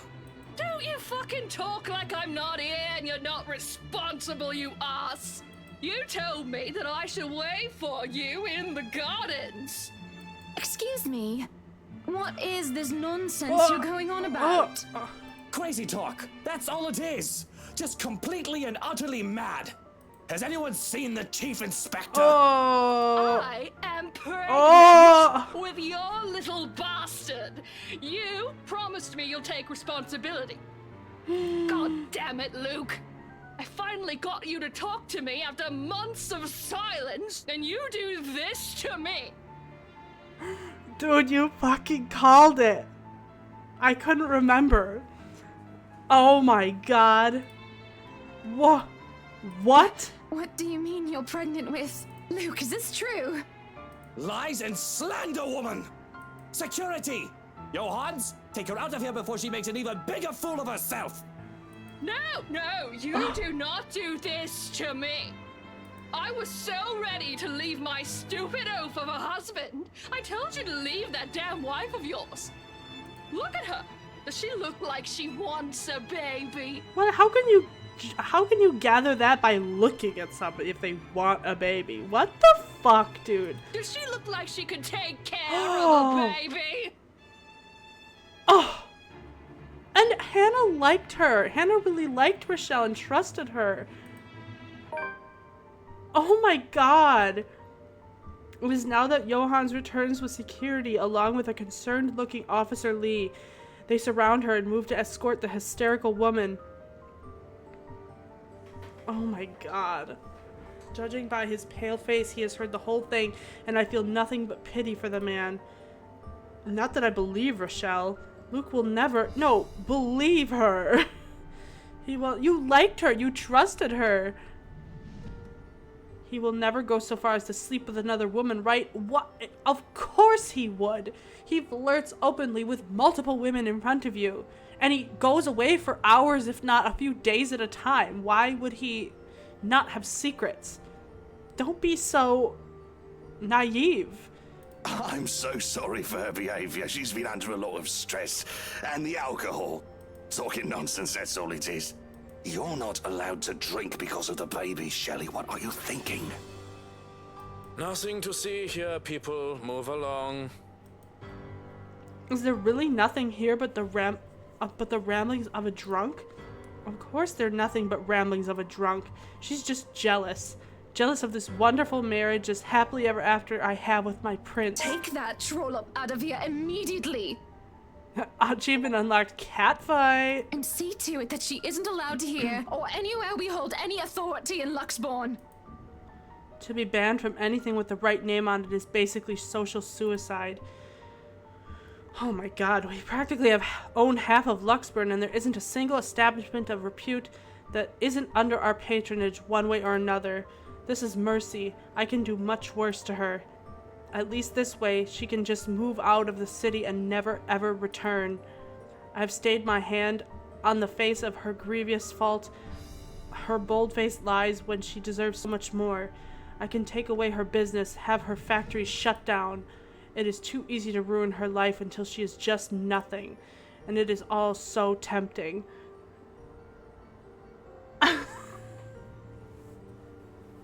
Who's a man? You said he's a man. Dude, what is that? What are you talking about?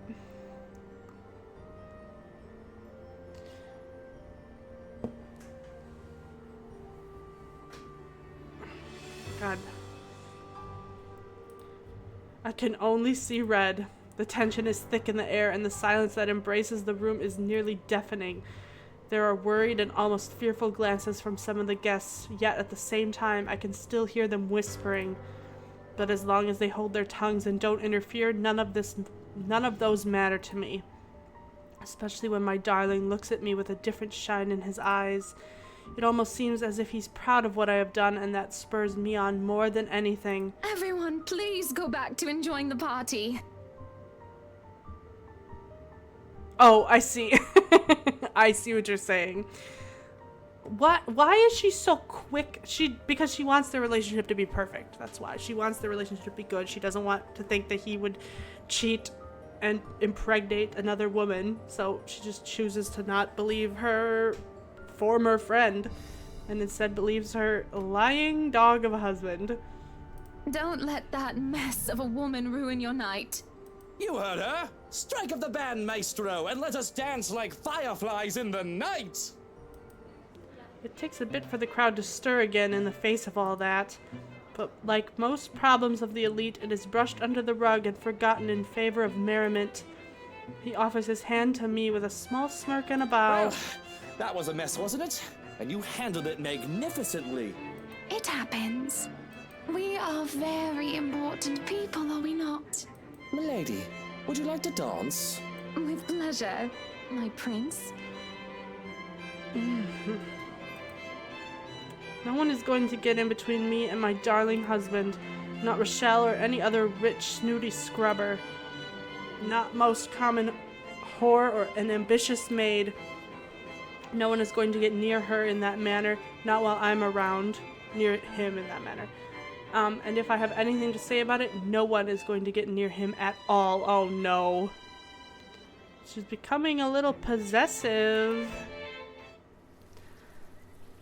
Yikes. The day after proved to be a difficult task.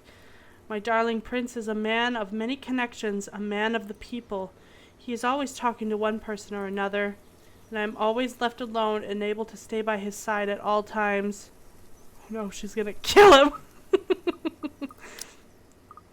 Isn't that like yandere behavior? Like, if I... only I can have you?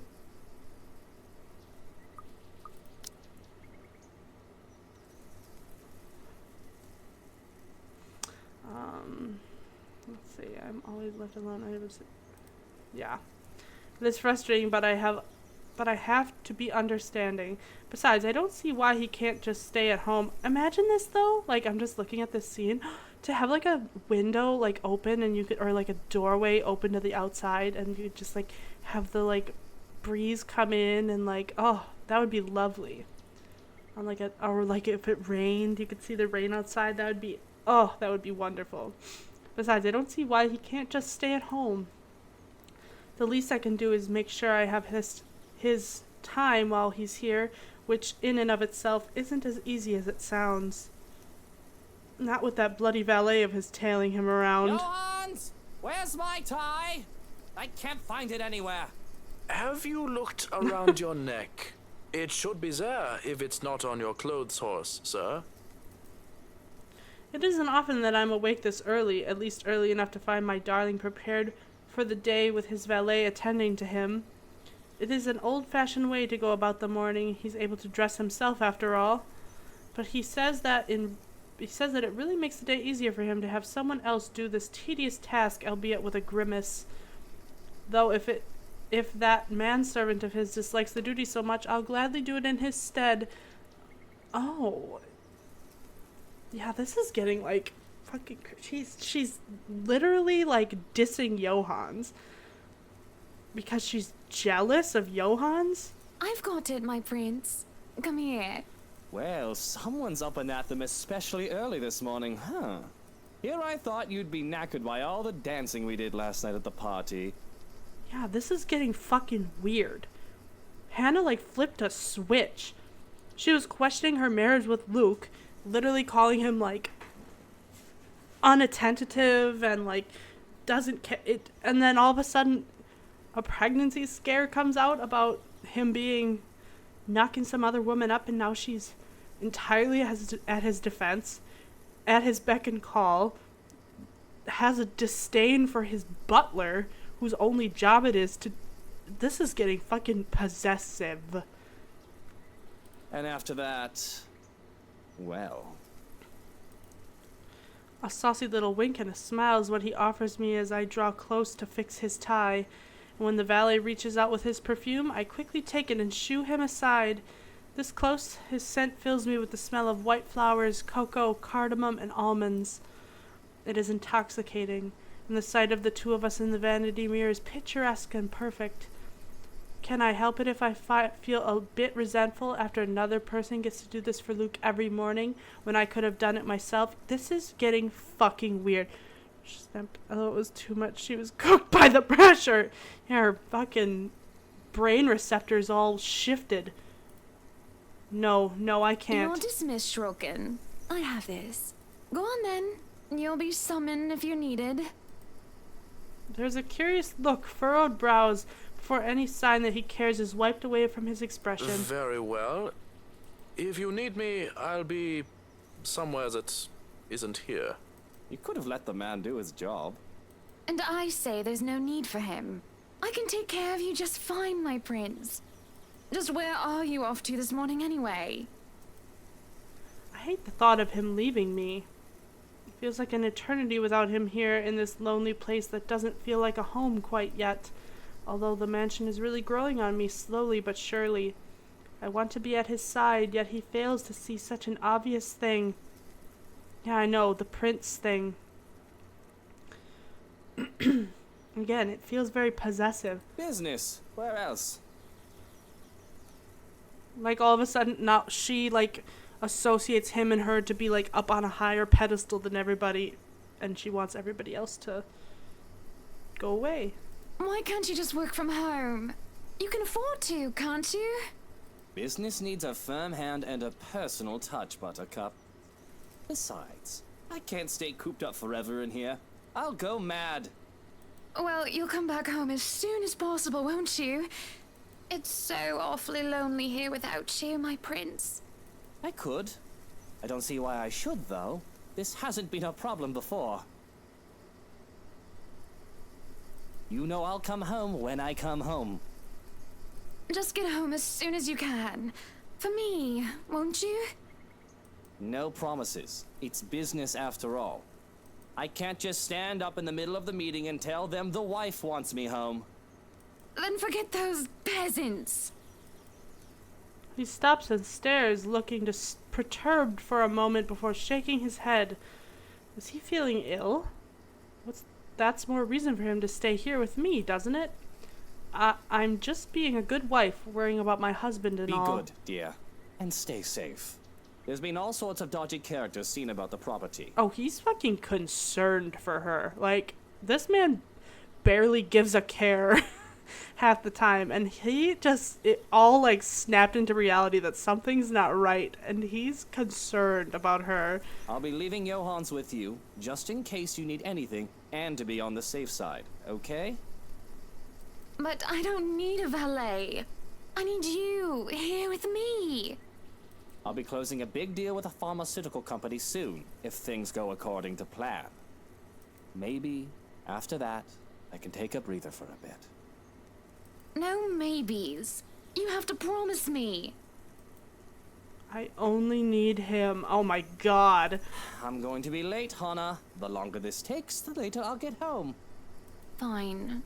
Shall I see you out? If that's what you want. At the front door, his valet waits, ready to accompany him for the rest of the day when he's told to stay and attend to me. I still don't like it. It looks like he doesn't either, but I ignore him in favor of the one who really matters. I hold Luke's hand in mine and give him a deep kiss. It makes my heart flutter as I see the way his eyes close during our moment of passion. Parting for air, I can only smile. Have a good day, my prince. Right. Off I go. Oh my god. He's like, get me out of here. This woman is crazy.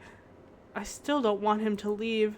He should just stay forever. If you could let go oh of my my god. hand, please, Hannah. This is getting so out of hand so fast. It's just so hard to let go when I finally have him in my grasp. To watch him enter his car and leave pains me so. It leaves behind an aching, gaping hole like a hunger and a need.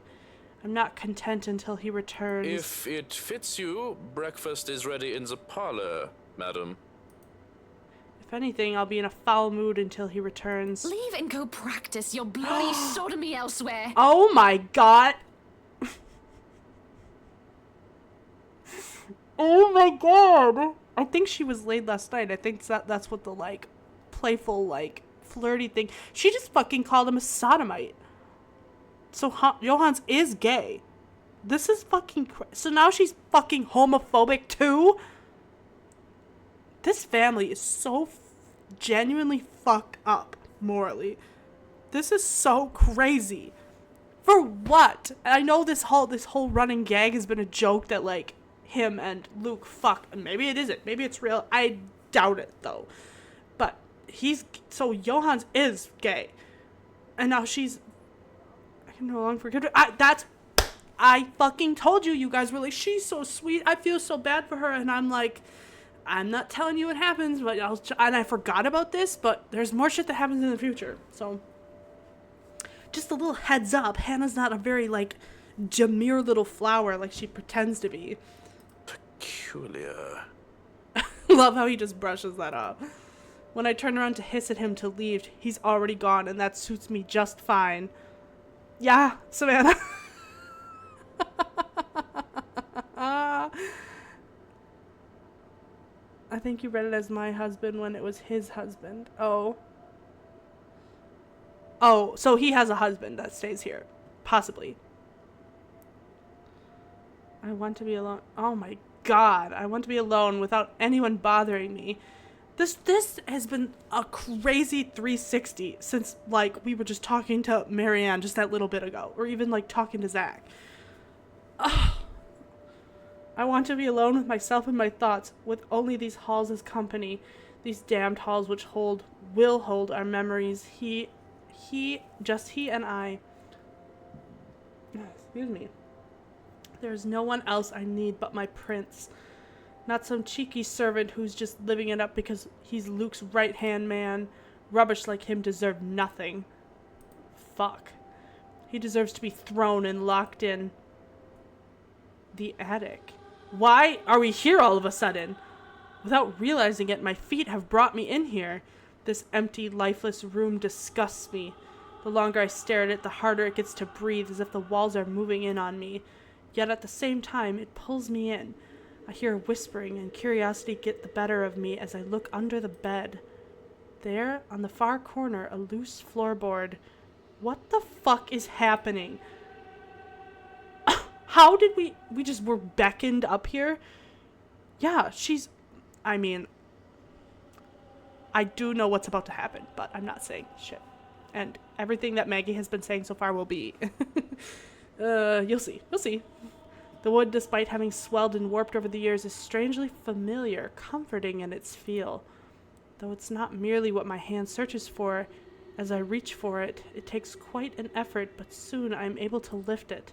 And inside, underneath the dust and cobwebs, lies a pendant, warm and familiar. And I swear if I just close my eyes, I can feel it beating in my palms. I feel a thrill, though I also feel like a thief for taking this. But it's mine. So without delay, I hide in our room.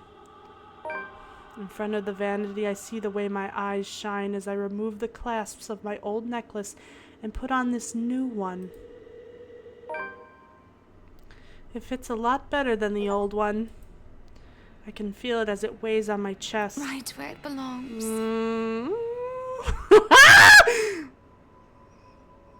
Kill yo!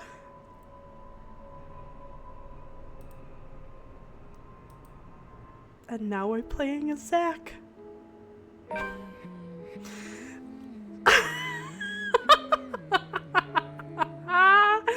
Oh my god, y'all.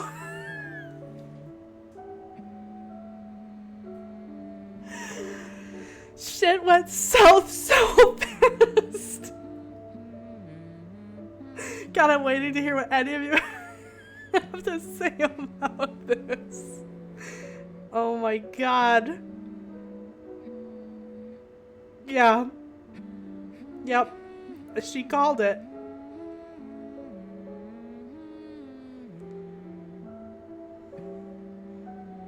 Kevin is yapping while he yapped. Did you miss that part? Oh my god. That face was fucking creepy. Oh my god.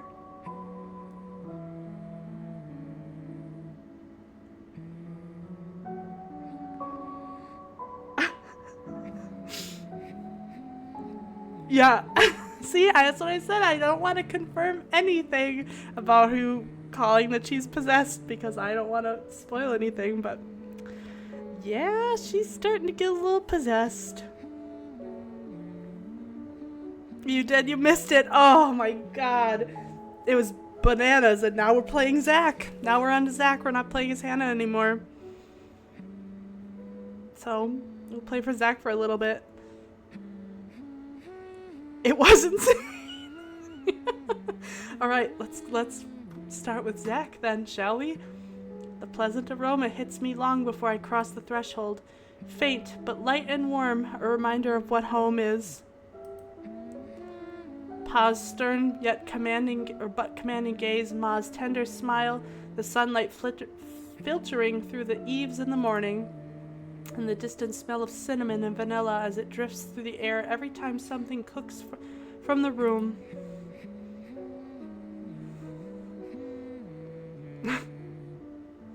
The room, our room, Ma and Pa's pride and joy. My sister and I, too, eventually. But we ain't allowed there. Not yet. Not until we're taller or older. Not until we've learned how to take care of ourselves and not burn our hands or reach the cupboards without having to be But a lifted. little peek wouldn't hurt, yeah? The floorboards are cold under my feet more than it usually is. The walls more foreboding than what I'm used to. Farther and farther the room goes. Ma's singing ceases and Pa. No, please wait.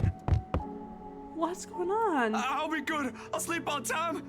Don't go. What? I can't hear Pa. Oh! Not above the raucous clanging and the deafening roar of gunshots, nor the screams replacing the comfortable soft melodies.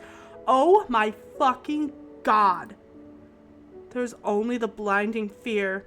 When my foot slips, the red sea that catches me is bitter and frigid, but the blood that drips in my hand is warm, warm, warm. It ain't my blood. The walls tumble and everything goes quiet. What? It takes a few moments for everything to fall into place, for my eyes to adjust to the relative darkness of the room. Despite the pleasant chill the AC brings, my shirt is clinging tightly to me, and my blanket a tangled mess around my throat. What?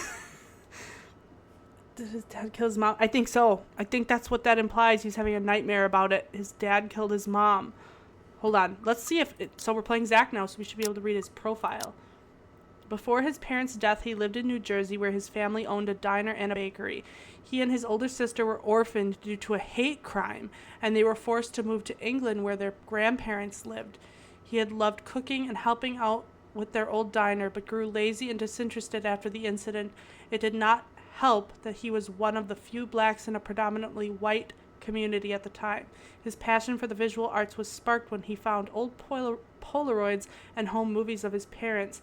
Freelancing helped pay his rent, but the man had long set his sights on the indie film scene. It was during the creation of his first documentary that a robbery occurred, and Ashton was there to investigate. Oh, that's how they met. Being in the wrong place at the wrong time led to Zach being placed as a suspect, but the rookie detective helped him clear his name. Oh my God. Oh, Zach is 31 as well. He's a Pisces, Savannah.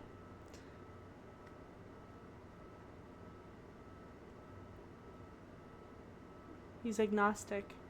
That's kind of interesting. Education. Diploma of digital film. He likes pie, photography, and filmography, documentaries, cooking, acoustic guitar, and video games. Oh my God. Nobody's a Leo so far, huh? You know who I think is a Leo? That I seem to remember is Luke. Boo. He's got that air about him, though. TBH. He gives Pisces vibes. Yeah, this is... Okay, ooh, Hannah was being extra clingy to her husband and grew easily irritated whenever someone would go near him, including their butler. While wandering the mansion, she found an old locket hidden under the attic's bed. Ecstatic over her rare find, she immediately wore it, replacing the Evans heirloom she had always kept. God. This is getting wacky as fuck. Despite the pleasant chill, watch Becca be a Libra. Oh, watch it happen. Savannah gets the best character of the game. Oh, there's Marianne too. I forgot about her. I don't know what she is though. Oh God, my back.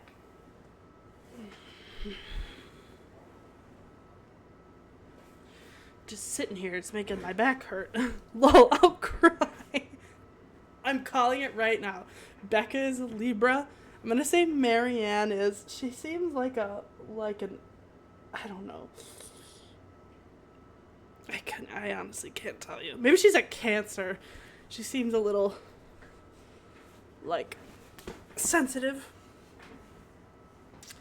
Okay, let's keep going. Morning has not even arrived, and yet... Way too early for this thing, man.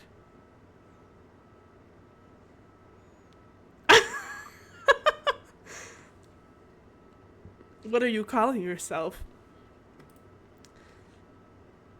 And too long since the last I've woken up drenched in my own sweat, head littered with thoughts that are gone as soon as my eyes open. All too often, only imprints and brief images are left to haunt me for the rest of the day, or until my mind forgets about it. Yeah, an evil pink lady. Egad, whichever comes first. Yet vivid or not, what little I can remember does not matter. Regardless, the desperation sticks, clawing up, pushing, urging me to relive every moment, every sensation, and... There's a twinkle in Ma's eyes when she looks up from her work, floor dusting her nose and cheeks. A scent of freshly baked bread wafts from the oven as soon as Pa opens it, and the homely fragrance of honey fills the room. He reaches up to wipe the small beads of sweat away from his forehead before gesturing to me to come closer the moment he spots me on my little hiding place behind the door. I expected him to be angry, but his pat on my back when I come within his arm's reach is encouraging enough. We'll have to taste these first before we put it up for sale tomorrow. You up for it, little man? Is it good enough? A knock cuts through the air before I can answer. Sharp, heavy, demanding, familiar. So distantly familiar. Ma ushers me out the kitchen when Pa moves to answer it. But I know what waits outside. The taste of blood in my mouth sends an unpleasant churning in my gut. Ma's apron crinkles under my tight grip. Something snaps back into place. My bed remains in an utter disarray. The walls, it looks pretty nice in here. The walls still need a new paint job, and the wall clock ticking opposite my bed is as unsettling as ever. Oh my god. No wonder Zach is such like a sweetie pie. He's got so much repressed trauma. Ash is right. I should have already replaced that when I had the chance. No longer there, Zachary. Here and there, miles apart. Calm down. Breathe. The pressure of my own fingers against my temple is a welcome sensation over the anxiety gripping me. I never really did anything to stave off the headache, sure to follow after this before, but it grounds me. A little reminder that I am safe, away from the place I once called home, from Ma and Pa's. The urgency with each rap that follows finally chases away the ghosts threatening to hang around. Why anyone thinks it's a good idea to knock at someone's door this late confuses me. I'm Zach, Pisces with trauma.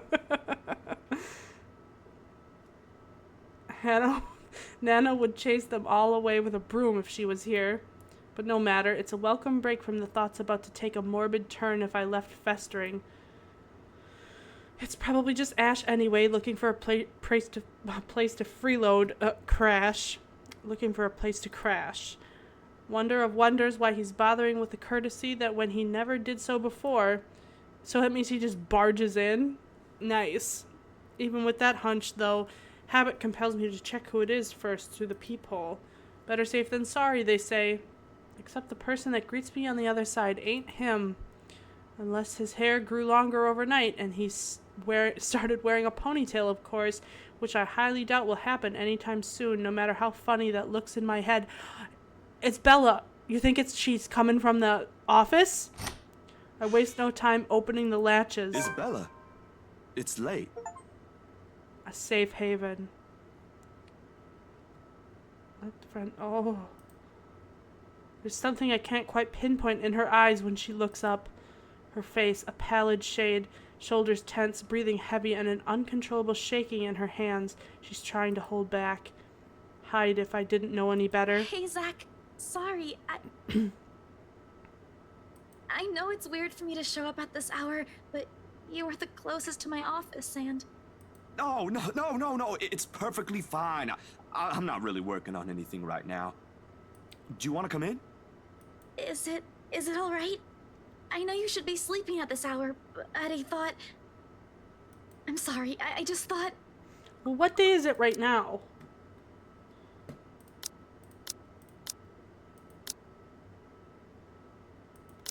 I don't think it'll say yet. I'm guessing, like, it might have said when I started Zach's playing, but I wonder what day this is. I have no idea why I went here. My feet just moved on their own after I got out of the office, and... Because that party at the mansion was on the 29th. Sorry. She trails off, her voice lost in the muggy night air. I wait for her to say more, but instead, her only response is a downward shift of her gaze back to her still trembling hands, as if the motion alone is enough of an explanation. A minuscule gesture. Easy to miss if one is not paying attention. But for someone who has seen the same expression on the mirror, done the same thing too many times when night terrors are inevitable, it is not. Hey, don't worry about it. At least you knocked. Ash just barges in and crashes on the couch whenever he feels like it. On this? Why do these apartments all look like they're like one room? I swear that guy is one fine hairline away from being a criminal. Besides, you already know you can count on me whenever. Without waiting for her answer, I step away from the door and saunter over the kitchenette. For a few good seconds, only the clinking of the plates can be heard from the constant tick-tock. Late as it may be for a snack, the familiar motions keep me occupied, steering my mind away from dangerous, dangerous thoughts. Isabella's company is not unwelcome either. Whatever her reasons for showing up here at such an hour doesn't matter. I'll be damned if I turn her away, frazzled as she is. The door clicks shut behind her as she finally enters, feet scuffling softly against the tiled floor. In all the years I've known her, she has never once lost her ever upbeat spirit. Yet in this particular moment, as she stands in my doorway, holding her arms close to herself, it's as if I'm looking at someone completely withdrawn from the person I've come to know all these years. Do you want to drink or eat anything? Now, I haven't restocked my food stash yet, so ingredients may be a bit limited. But I'm sure I can whip something up with what I have here. Just water will do, please. Thanks, Zach. What? No additional food requests? That's new. I'll put something together for you anyway. Feel free to make yourself at home. You ain't exactly a new visitor here. Although my room's not at its most presentable right now. Sorry. New freelance gigs and such. Didn't have time to fix things up here lately. I mean, compared to her apartment, this is, like, very clean. It's okay. I don't mind.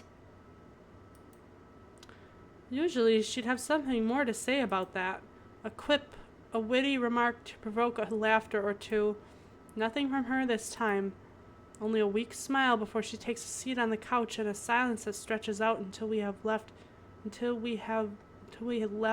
hanging, feeling disconcerting. Before everything turns stifling and awkward, I continue talking, if only to keep the dead air at bay. How's one supposed to keep a conversation going when the person you're talking to is like this? Anyway, gigs. Can you believe this one client we got? Boss had all my scheduled shoots shifted after they caught wind of this couple buying a new property.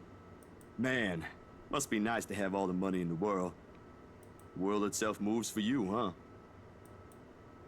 She's curled up on one side of the couch and hugging her knees close when I bring the tray carrying the sandwiches and the water she requested. She starts to straighten up as I'm unloading the contents, but pauses as soon as I hold up my hand in a halting gesture. You're a guest. Didn't I say you're free to make yourself at home? Here's your water. Careful. The tremor in her hands, though lighter now, still hasn't subsided when she reaches out for the glass. I give her a questioning look, but she is quick to avert her eyes, keeping herself occupied by taking small gulps of water. Yeah, her whole world's been rattled. Or maybe she just doesn't want me asking questions. Worrying. This sudden loss for words, this bout of quiet, not normally present in our chats. Even the creaking of the old chair when I casually take the seat is a welcome break. Although the company's familiar, this has gone way past unnerving. What happened? Overtime at work? She doesn't answer immediately. Another gulp drains her glass of its remaining contents. One would think it will be enough to help her recover, yet she doesn't lose her taut grip on the glass as she cradles it on her lap. Her eyes take an unfocused gaze when she speaks again. Yeah. Boss handed me extra work today. After what happened. To Rose. Rose? Why do I feel like you've mentioned her before? Sorry, I'm better with remembering faces than names. She was my coworker. That will take some getting used to. I was just talking to her the other day. Was? Did she resign or something? I think I'm missing a few details here, Bella. You've never met her. I think I did mention her once or twice. He did meet her. When they went to bless the house, she was there. It doesn't matter. You probably heard her name recently from the news than me. Something clicks then. A little memory from the night before. The bright red light from the dark room, the strong odor of the stop bath, the television's barely audible murmur in the background, and a glimpse of a bloody room. The news is everywhere, even in the morning that follows. I just didn't think its effects will strike someone this close to me. Oh. Damn. I didn't mean to bring that up. No, like I said, it'll take some getting used to, but it'll get better. I hope it will. Things might become a little busier for me, though. She left a lot of things unfinished, and I'm one of the few people in the office who knows how she works. Boss thinks the transition will be easier if I handle it. That explains it. Well, just don't forget you still need rest. Even the most hard-working people I know don't keep hours as late as this. Hell, the subway stopped running hours ago. Crime rate might be lower here than most places, but that doesn't mean you can walk around freely in the middle of the night. It's just for today. Still a good thing you dropped by here first. I'm not just about to let you walk out here alone, especially not in the middle of the night. Who knows what else could happen? I'm not saying you should go right now, but I could accompany you home if you... No! Wait, please! Oh, God. The vehement tension in her voice makes me pause, as it is this instant the mask she's been keeping up falls apart, if only for a short while. Right then and there I understood what's hiding behind her unfocused stare from the moment she arrived. Fear. Pure, unadulterated fear. It's disturbing to see such marring her usual upbeat countenance. With a sigh, I cross the small distance separating us and I kneel in front of her. She doesn't flinch when I do so. However, the way she appears to make herself smaller against the couch is telling enough. Bella, this ain't just about your coworker, is it? What is it really about? I'm all ears. Yes, tell him. Tell him the truth. The sound of glass shattering rents through the air as soon as her hold on it loosens. In the span of a few seconds, her breathing grows labored. I don't know anymore. She clasps her hands over her ears, pressing it tightly against the sides of her head. Her voice grows weaker with each word, each plea coming out of her mouth. Please don't leave me alone. I don't want to be alone right now. I can't shake it off. Everywhere's not safe and... All right, Isabella. Look at me. Look at me. My hands are firm on her shoulder when I pull her up to look at me. It takes every force of will to ignore the terror in her eyes in favor of taking control of the situation. Too close, too similar. Breathe. Breathe. You're safe here. Inhale, hold, exhale. Stay in the present. What a rock. What a guy. He's such a good guy. I'm here. No one's gonna hurt you. Oh my God. Do you want to talk about it? The force with which she shakes her head is enough reason to drop the topic altogether. No more. Please. No more. I don't want to remember anymore. Kate, no more talking. I won't ask any more. Can I get you anything? Another glass of water? I think I have a tub of that pistachio ice cream you love so much. We're gonna have to clean this mess first. Will you be fine on your own for a little while? She nods lightly before retreating into herself again. No more words are exchanged after that, and I take that as my cue to start cleaning the shards littering. Sharded. the shards littering the floor before either one of us get hurt.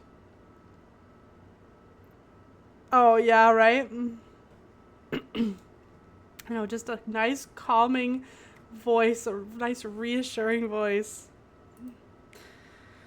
The quiet hum of the AC is a pleasant distraction as I go over the menial task, more so than her ragged draws of breath or my little feeble attempts to tell a quick story or two, but the latter does the trick.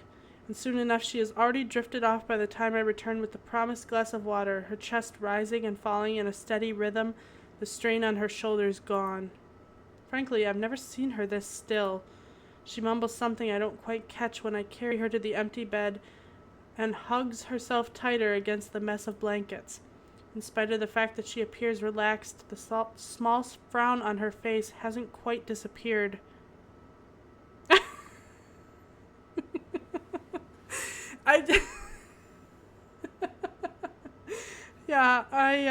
Well, I mean, this moment is so serious.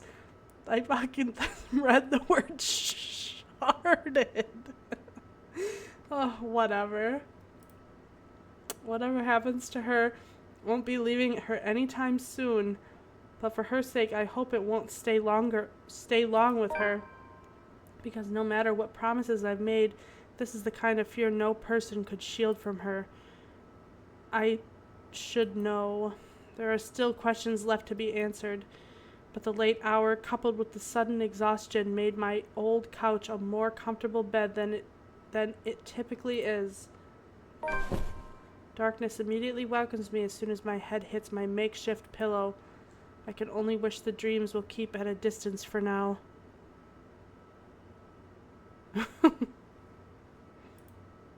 For both of us. Okay. The first few notes, while muffled, are enough to wake me. In the end, it became one of those nights when sleep passes like a blink and is plagued with vague, fuzzy thoughts. I lift a hand to rub away the drowsiness from my eyes, although it does little to relieve the gritty, burning sensation from my eyelids. Outside, the sun has yet to peek over the horizon, but night has already given way to the cool morning light, washing everything in subtle gray hues. At this hour, the entire city remains unstirring. Ordinarily, waking up before my own alarm means abusing the snooze button twice or thrice just to catch those precious few extra minutes of sleep. Me too, Zach. But the persistent ringing makes it impossible now. This better be good. Oh, I like your morning voice, Zach. Groggily, I scramble for the bag sitting at the foot of the bed. The ringing still hasn't stopped even as I fish the phone out, and Ashton's name flashes brightly on the screen when I turn it on. Oh boy, do you think Ashton's gonna... Y'all have me looking all over my house for my phone. Do you think Zach's gonna be like, oh, Becca spent the night, and Ash is gonna be like, what? Do you think he's gonna pull a Becca? Do you think they're both equally as annoying when it comes to that?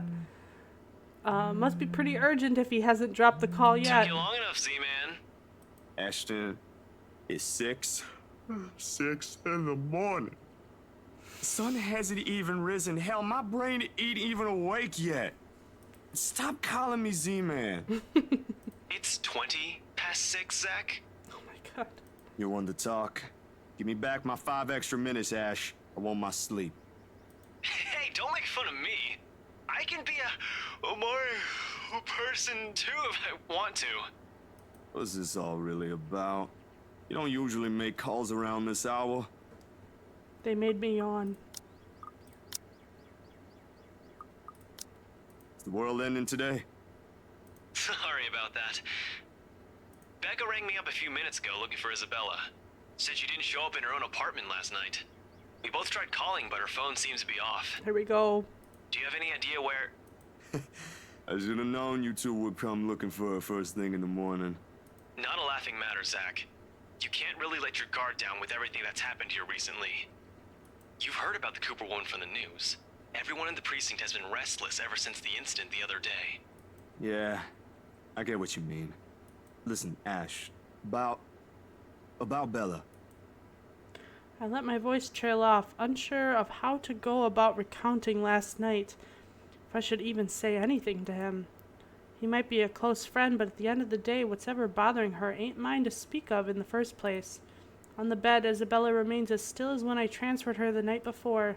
Sometime during her sleep, she pulls up a blanket over herself and tucked into it comfortably. Like this, it's easy to forget the horror in her eyes or how much her hands and lips trembled. Save for her firm grip on the edge of the covers, she appears nearly as normal as she would any other day. Almost. I'm not really sure how to go about this while being... Zach, what about her? Something, the worry, the concern, must have surfaced in my tone because his own shifts. Carefully, as if he's preparing for the worst. Look, you don't have to worry about her. She's with me right now. Since last night, in fact. Oh, God. Oh, why didn't you just say so earlier? She kinda knocked in the middle of the night. I couldn't possibly wake you two over that. And with how things are when she arrived, I thought it'd be best if I let her rest first. I just wasn't expecting people would be looking for her before the rooster even crows. I don't think she's dead in the bed. Yeah, currently it's the 25th and the party was the 24th, so 4 days are going to take place before they end up back in the house. Yeah. You could have at least called her something. Becca's beside herself with worry when she found out. You know how much she frets about the smallest stuff. I know. I'm sorry. That was a lapse on my part. And I just didn't think... Okay, you know what? Rebecca's worries ain't completely baseless. Isabella hasn't been her usual self since the movie. Maybe even before that. I don't know if I should be opening my mouth about this, but Bella didn't outright say I shouldn't, so... So something's wrong then? I'm not quite sure, to be completely honest. I couldn't get the story out of her. Really? I thought you'd have learned something from me by now. That's not it. Ash, when she appeared at my doorstep last night, she was shaking, and when I tried to ask her about it, she just panicked. Had this frightened look on her face. I'd be surprised if this was the first time I've seen it, but it ain't. Dude, the first time, she was screaming. First time? When was this? You weren't talking about the thing in the movie house, are you? Because that was just us fooling around. Granted, I think I went overboard with the joke, but...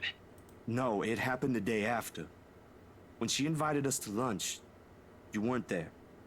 We were walking 1 second, and then the next, she's crying out. I'll be straight with you. That scared me shitless. It bothered him if the way he falls silent after is telling. But whatever his opinion is stays absent from his voice when he speaks again. He's always been good with that, hiding what he thinks. Did she say anything else? Nothing. Won't tell me anything aside from a few vague words. I didn't want to push it. Where is she? Is she still sleeping? Right here with me, still sleeping. Should I wake her up or something? Let her know you guys are looking for her? No need. Let her rest. I'll drop by in a few. Today? Don't you have work at this time? I mean, I can drop her off home myself before meeting my client later. Look who's talking. My schedule's flexible, Ash. Last time I checked, you're the one who didn't have that luxury. How on earth do you think I'm able to tag along when you need me? It's not completely out of the way. Yeah, thank God Ash was not weird about it. Oh, good. At least somebody isn't possessive. They live on the other side of the town from you, Ash. Your definition of out of the way is a little screwed up, you know. It's fine. I have some things I need to do anyway. I'll call you back. I've got to let Becca know that Scared Cat's fine. Bye. He drops the call before I can get a word in, and for several minutes after, I find myself simply listening as the rest of Luxburn rouses. The increasing sound of passing traffic, the bustle of the nearby shops preparing for the day, and the growing clamor of the people while they go about their morning. Not the most soothing sounds to hear following a troubled night, but the routine puts me at ease nevertheless. What's comforting, what's safe, what I'm used to. Nearby, Isabella shifts but doesn't wake, blissfully unaware as the city slowly stirs itself back to life. Was her night as restless as the one I had? Were her dreams as lucid? In hushed moments like this, I envy her. Unreasonable, probably a little unfair to say such in light of last night. If only forgetting is as easy as breathing. A small yawn escapes me when I rise from the couch to stretch. Luckily, the short conversation with Ash has effectively driven away any will to go back to bed. I still have a day to get through despite the proverbial ghost hanging around. The orange bottle sitting at the edge of my table is reassuring against my palm. The instant I pick it up, the sterile odor of the capsules equally so. Yet the weight they carry is something I've never gotten used to. Years ago, I'd spend minutes, heck, even hours staring at a single pill prior to taking one in. Now it's just routine, a way to stave off the unwanted nightly visits. Although I don't think Dr. Navarro will be quite pleased if he ever finds out I'm relying on them again. I do owe him a visit regardless, especially after missing our appointments on purpose and ignoring his calls for weeks. Another sigh comes out, tired and weary, and then I pop the tablet into my mouth. Zach? What time is it? The bottle on my hand hits the table with more force than necessary. As much as I trust my friends, there are some things I'd rather keep to myself. Morning, Bella. Did you sleep well? Yeah. He's got so much. I mean, can you fucking imagine? That would be so traumatic. The man has demons he can't escape from. In more than one sense. She answers the question with a long, drawn-out yawn, one reminiscent of a child. A chuckle manages to come out of my mouth at the sight.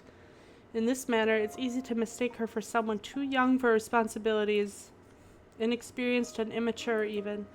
Easy to forget she was thrust into the role of an adult earlier than her own dreams can afford, to overlook how surprisingly observant she can be at times. See, Zach can notice, Zach can tell. He keeps that in mind. She might look very, like, I don't know, young and like she's got, I don't know, but he knows that she has so much burden on her shoulders from her family stuff.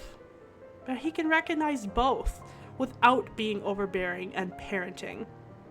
He's just such a good guy. Fuck. Maybe not on the same level Ash exercises for his investigations or Rebecca needs for her work. But it's certainly enough to deftly put what she sees around on a canvas. Yeah, he's such a great guy. It makes me worry. I don't know what happens to him, but I hope only good things. And it's certainly enough to definitely put... Okay, I already read that. And if the way her eyes flickers to the table and my hand says something, it is that I won't be able to avoid the questions this time. Only a little. I don't remember how I ended up on the bed, though. My doing. You didn't look very comfortable sleeping on the couch, all hunched up like that. It would have been enough for something temporary. Sorry I stole your bed. Hey, it doesn't matter. Besides, what kind of gentleman would I be if I leave a lady sleeping in such uncomfortable conditions? Not in this house. My nana will give me a tough scolding if I ever did that, I'm telling you. Thanks a lot, Zach. I know I barged in at a very inconvenient time last night. I wasn't really thinking when I did, and... Hey, it's cool, Bella. I ain't mad at you. That's what friends do. You guys are welcome here anytime. That's right, Zach. That's what friends do. You're such a good friend. Although Ashton abuses the anytime part a lot, I don't really mind. We might have less wiggle room if all four of us are present, considering the size of this place. But as long as no one makes anything explode, it's totally fine. Fine or not, I still owe you one for last night's trouble, especially since you don't seem to be... Ooh, a concerned expression passes over her features as she spares another cursory glance over the table, back to the bottle, holding every small piece of what keeps the bad memories at bay. The blood blooming over Pa's heart, the horrified look on Ma's face as she watches him fall lifeless to the ground, and every ounce of spite seeping from the stranger's smile. You don't belong here. Oh my god, I don't want to read that. I'm not reading that. I don't like that. It never stops, does it? Well, you don't seem to be feeling well. Let me know, okay? I'll make it up to you somehow. She makes a slight gesture with her head towards the bottle, asking a question about really asking, without really asking. Subtlety has never been one of her greatest assets, but right now, even Ash would have been a little amazed, if not at loss for words at that. She has left it up to me whether I'll ever give her the response she wants to hear or not. Oh. A little clever coming from her, if anyone would ask me. Play it off or tell the truth. Up to you guys. Should we tell her our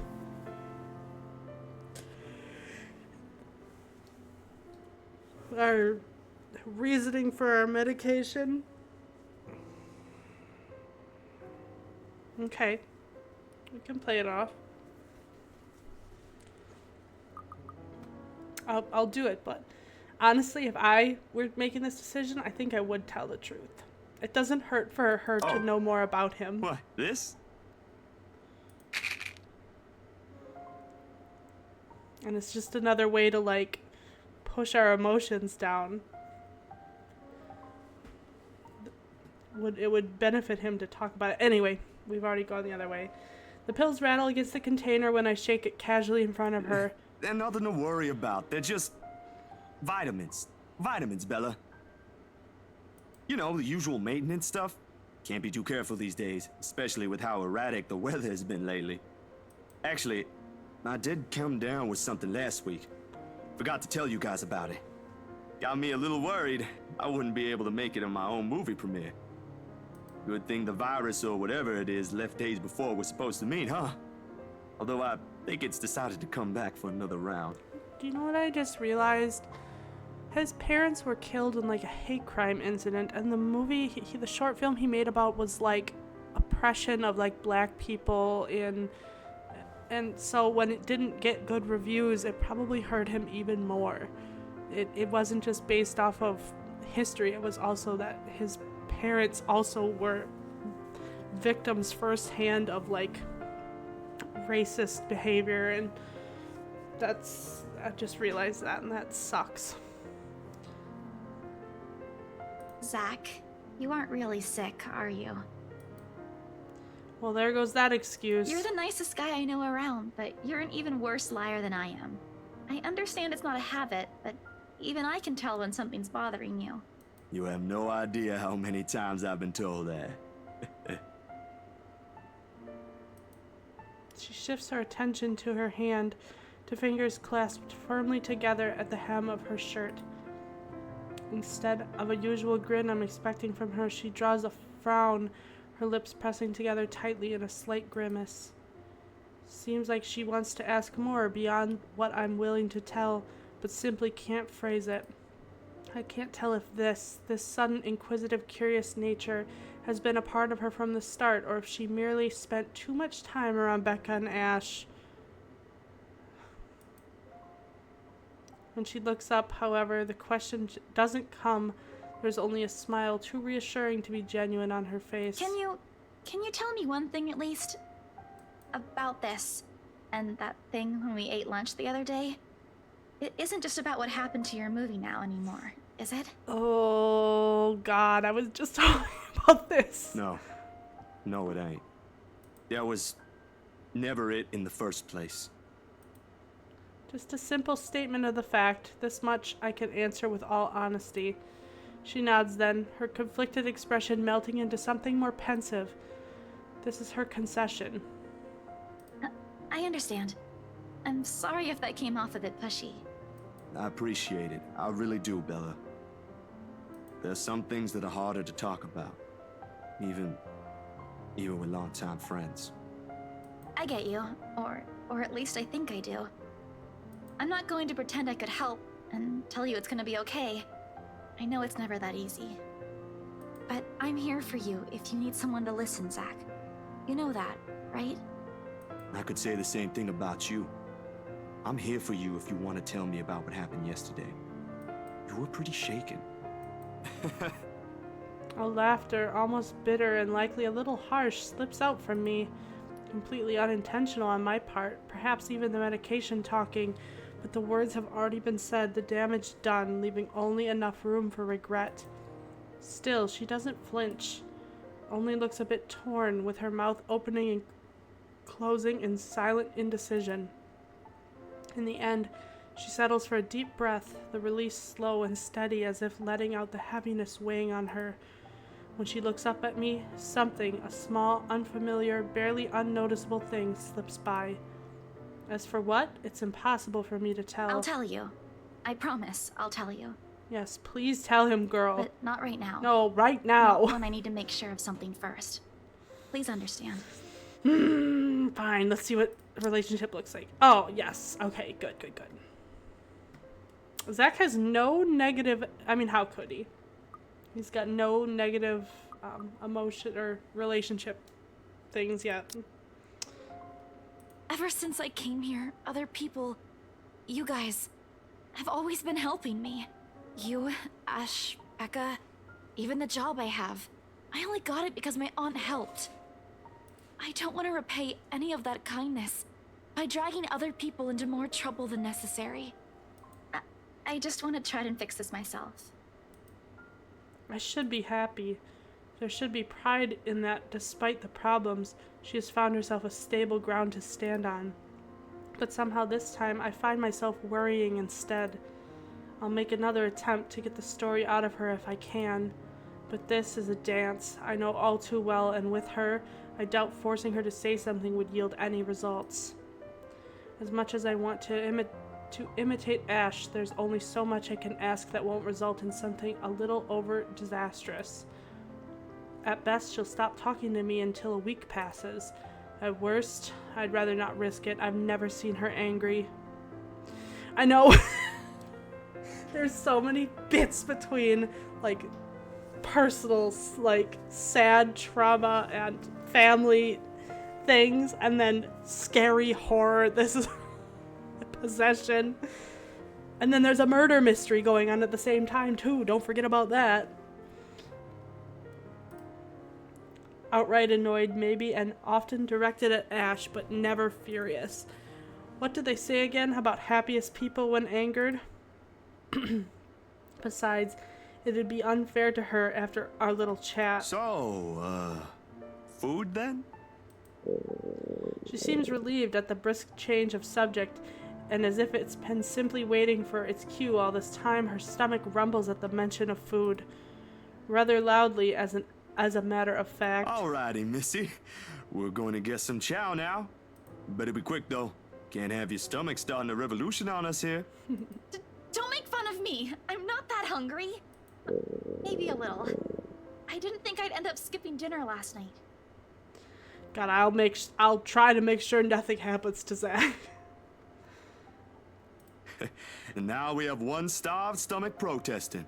Sorry, it'll be nothing fancy, since I'm a little low on stocks. I should probably drop by the grocery store after the meeting this afternoon. I can make a quick run for you if you want. Nah, I've got enough to put together something nice here. Maybe. I could always improvise if we're missing an ingredient or two. It ain't like we're going for a Michelin 3-star status here. Also, didn't I say you're a guest? Is this a Filipino thing? Or just Rebecca rubbing off on you? The soft laughter that comes from her doesn't quite reach her eyes. Neither. The answer is neither. Because if she stays idle, she'll remember. On second thought, I might need a little help slicing up the potatoes while I prep the ham. You up for that? Oh my god, he's making ham and potatoes? What? Do you think instant noodles are all I'm about? I'll have you know, I can cook a mean paella with my eyes closed. All my siblings love it. Sure you can. Come on. I think I know what we'll do with those spare ingredients. Yes, cook with your friend. Cook with your friend, Zach. And then end up getting together.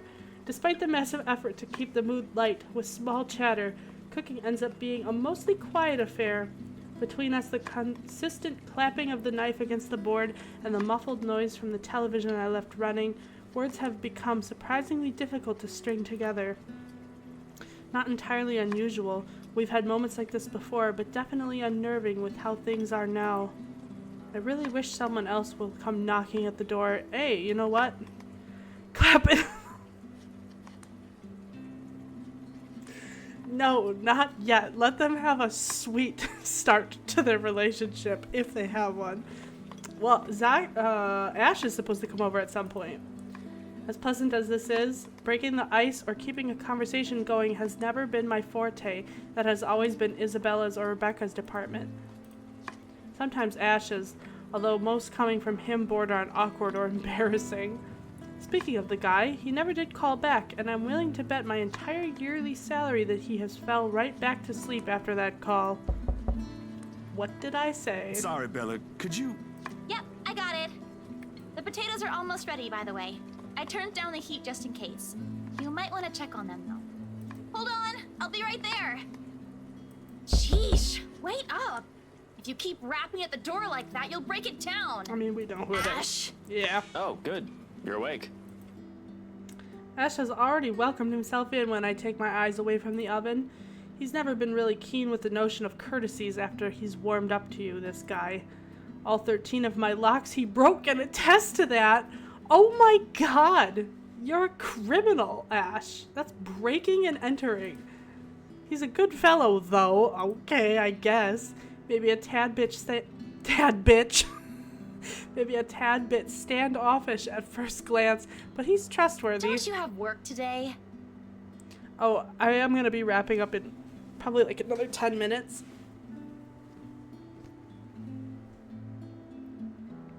He's fucking crazy.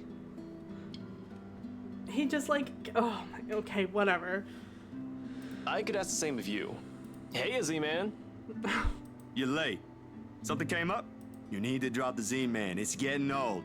Sorry, I got caught up with something at the precinct on the way here. Had to attend to that first before things got out of hand.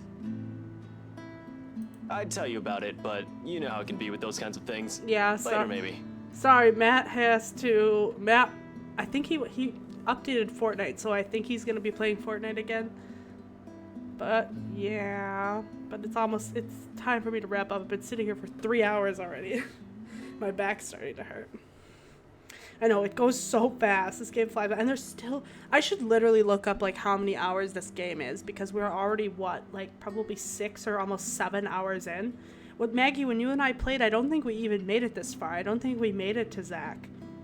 Anyway, I'll keep going. I want to keep pushing forward for another 8 or so minutes. I'd tell you about it. Okay, And you're here because... What? I'm not allowed to say hello? I doubt you're here because of that. And you're not answering my question. Ah, my bad. Forgot to mention that. He called earlier looking for you. Rebecca's worried because you didn't come home last night. You could have called my cell instead. You weren't picking up. Anyway, I'd really hate to cut this little get-together short, but I need to be somewhere else. Come on, Isabella, let's get you home. I'll drop you off on the way. No, they're cooking food together. Wait, we're going now? He lightly claps a hand on her arm and begins ushering her out of the apartment, throwing a casual wave at me as they pass. What? Isabella, on the other hand, doesn't appear too fond of the idea.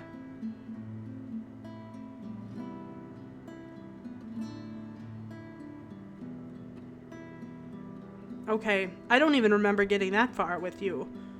To Zach's pills. I can't believe you remember that. Yeah, well, I'm glad it's a little different, though. And sure enough, before they can even cross the threshold, she puts a firm foot down, and the force alone enough to halt them before both and catches the taller man off guard. It would have made for a funny picture, the way Ash almost crashes into her and Isabella giving him an indignant pout over her shoulder. Surprise and confusion are all in his face all at once, two things that rarely ever grace it if he can help it.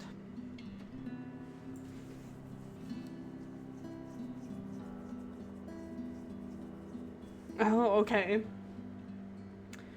A rare moment for our small friend group. If only I have my camera with me, dang. What is it? Zach cooked something. If it's just food, I'll get you something on the way back. It's not just that. But the food! It's Zach's cooking.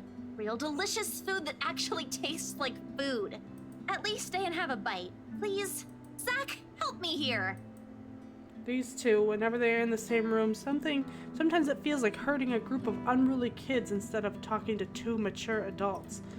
One moment they're engaged in pleasant chit-chat, and the next they're bickering over a minor issue. Frankly, if I didn't know any better and I have an overactive imagination, I'd say there's something going on. Never mind how utterly impossible that idea is.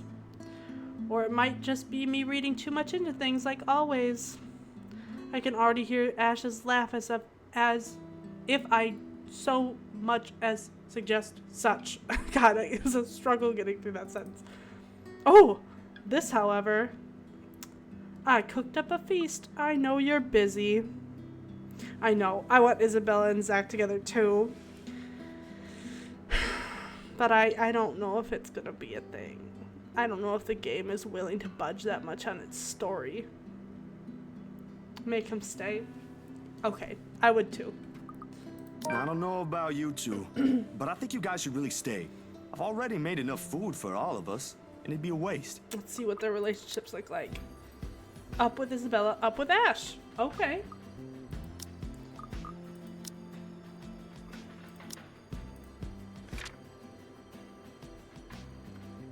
Okay. Why, I cooked up that special honey glazed ham you two keep on yapping about.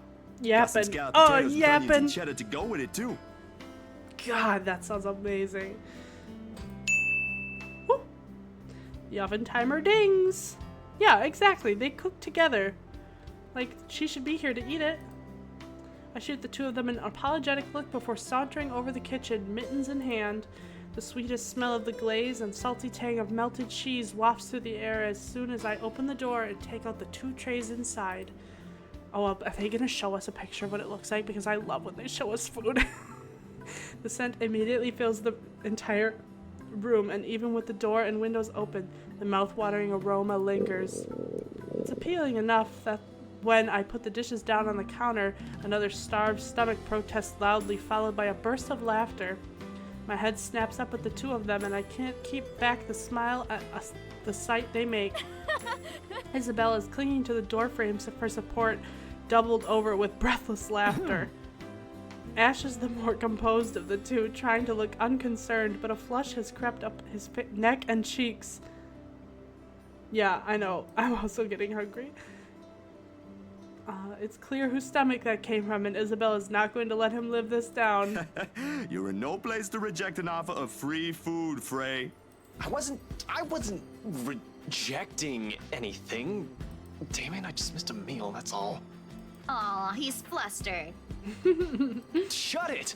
Those guys at the precinct said it was urgent. Somebody has to be responsible for it.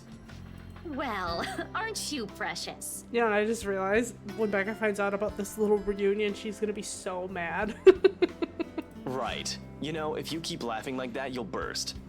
I'm sure it won't be as bad as your stomach suddenly rumbling like a starved. Aye, kiddos, play nice.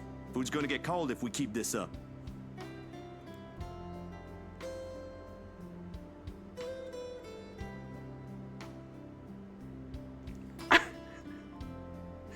You're not wrong. You're not wrong.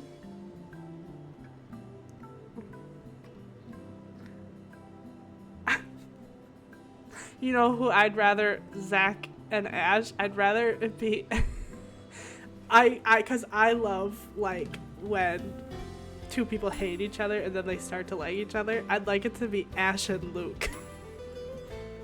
Personally, that's just what I like. I like a lot of angsty tension and like heated bone sessions. Okay. But that's just me. Ash, you gonna stay? Might as well, since Scaredy Cat's so hell-bent on staying. Oh, look at that little, aw, look at this little, this is so cute. We eventually settle down after the food has been served. The jibes replaced by another round of friendly chatter, mostly about what's on the news and the night before. There is, however, a conscious effort to avoid mentioning what's currently on the headlines. The dead is never a good topic to talk over food and polite company, this case in particular.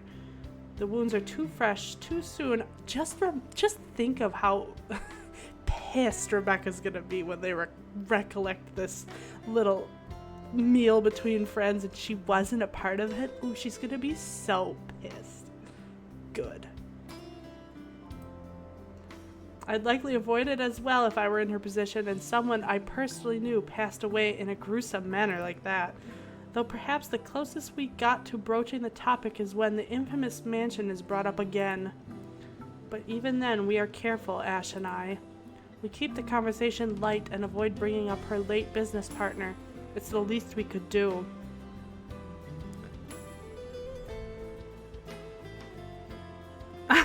Luke, Zach, and Ash. Ooh, I don't know if I want Luke and Zach in the same relationship together. The Wrights? Yeah, they're planning to move in soon. In fact, they already have a housewarming party planned. It's why they wanted us to rush the papers. They wanted to send the invitations out as soon as possible. Oh, now I get it. Get what? Remember what I told you last night about the new clients? Vaguely? Sorry, I was a little out of it yesterday. Was it the photo shoot? Yep, it's actually for the one you sold. Something. When you put it that way, I suppose it makes sense why my boss wants me to prioritize the couple. They can have those documents rushed at just a snap of their fingers. And they're more influential than I initially thought. Man, I guess my boss is expecting a lot more from this project than I expected. Hope I can live up to it. Your photographs are more than good enough, Zach. You'd probably win an international award if you let yourself. Ma'am Hana's easy to please, too. As long as you're good at following instructions. Easier said than done. Different clients have different tastes, after all. Still, a week? I don't think that's possible. Now that you mentioned it, yeah. They wanted everything finished at the earliest. To be honest, it's not unheard of, but... But it's still weird. Still weird, yeah? A slip of the tongue. Still barely noticeable to someone who's already familiar with Ash's ways, yet in this moment, it's impossible to miss. I shoot him a curious glance, but he ignores it, rather pointedly. I can't exactly say it's like that, where I'm just the middleman after all. As much as I want to comment on it, I only know what's on the surface, not the in and outs.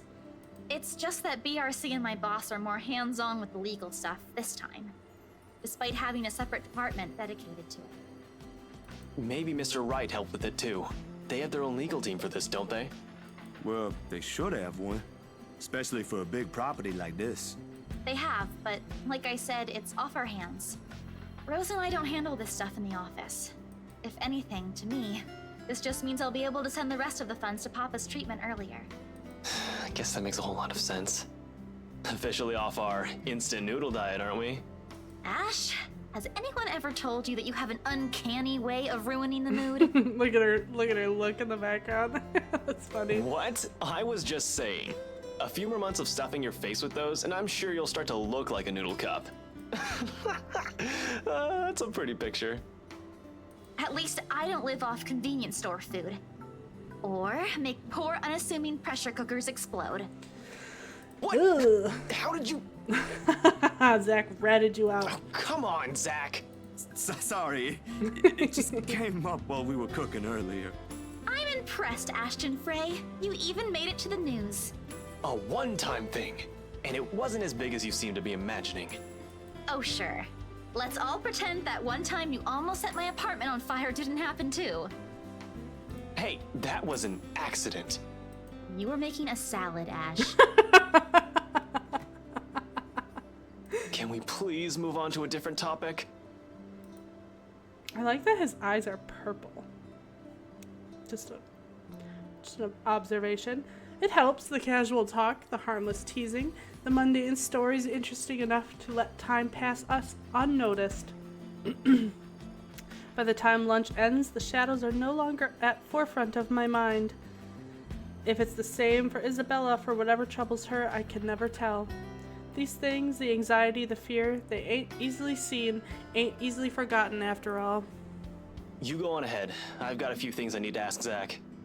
I'll be downstairs in a minute. Confusion briefly flashes in her eyes as she catches the keys he tosses her, but he doesn't give her an answer and waves for her to go ahead. How sure are you I won't be driving away with your Shirley? You don't even have a license. Do you even know how to? Papa taught me how. I'm probably a better driver than you. See you later, Zach. Thanks for the food. Always has to have the last word, don't you? You're welcome. I'll send you the recipe for the potatoes tonight.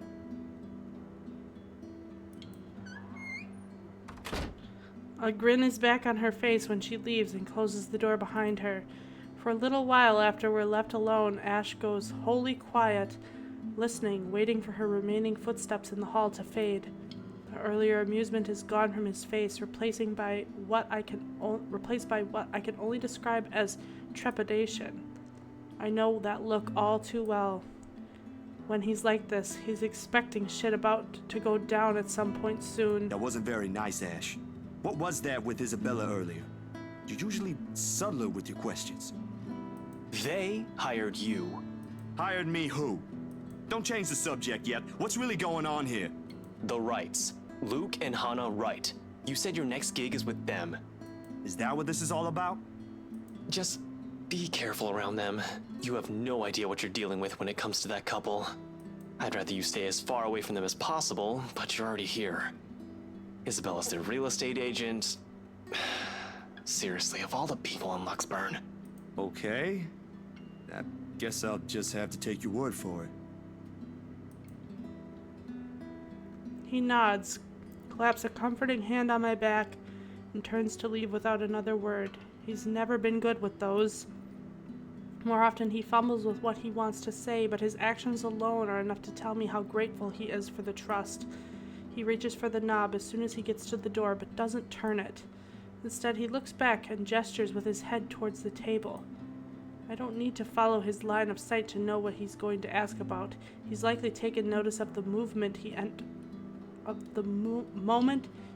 the room. You back on those? I haven't seen you taking them in a year. Yeah, I kinda had to. It got worse after the film fest. The dreams, that is.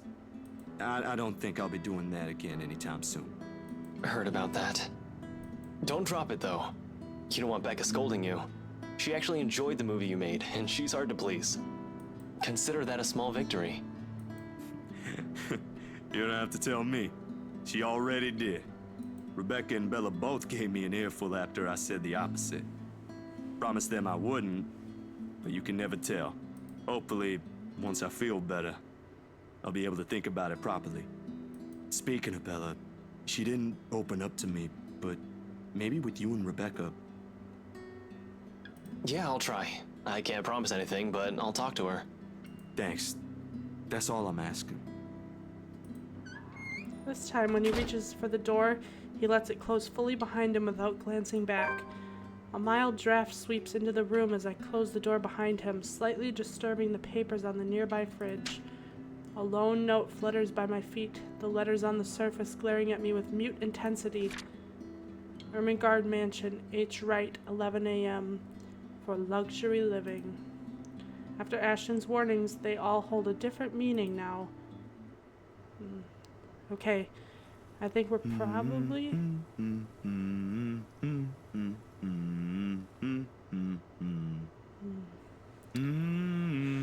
I mean...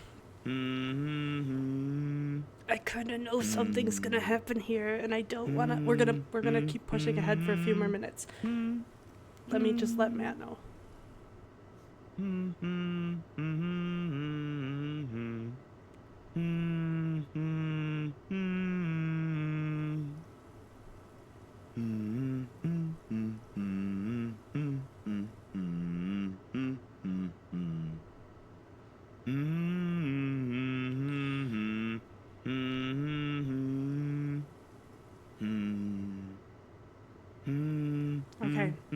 gonna wrap this up very shortly here, but I don't want to say anything, but I think something happens here.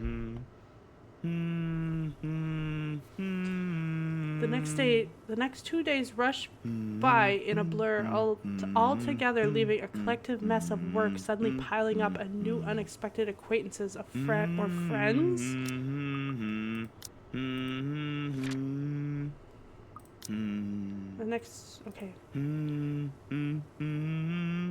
Depends on how you look at it, really. Either way, I'm stuck developing these photos at 3 in the morning to reach a deadline set by an overeager art director.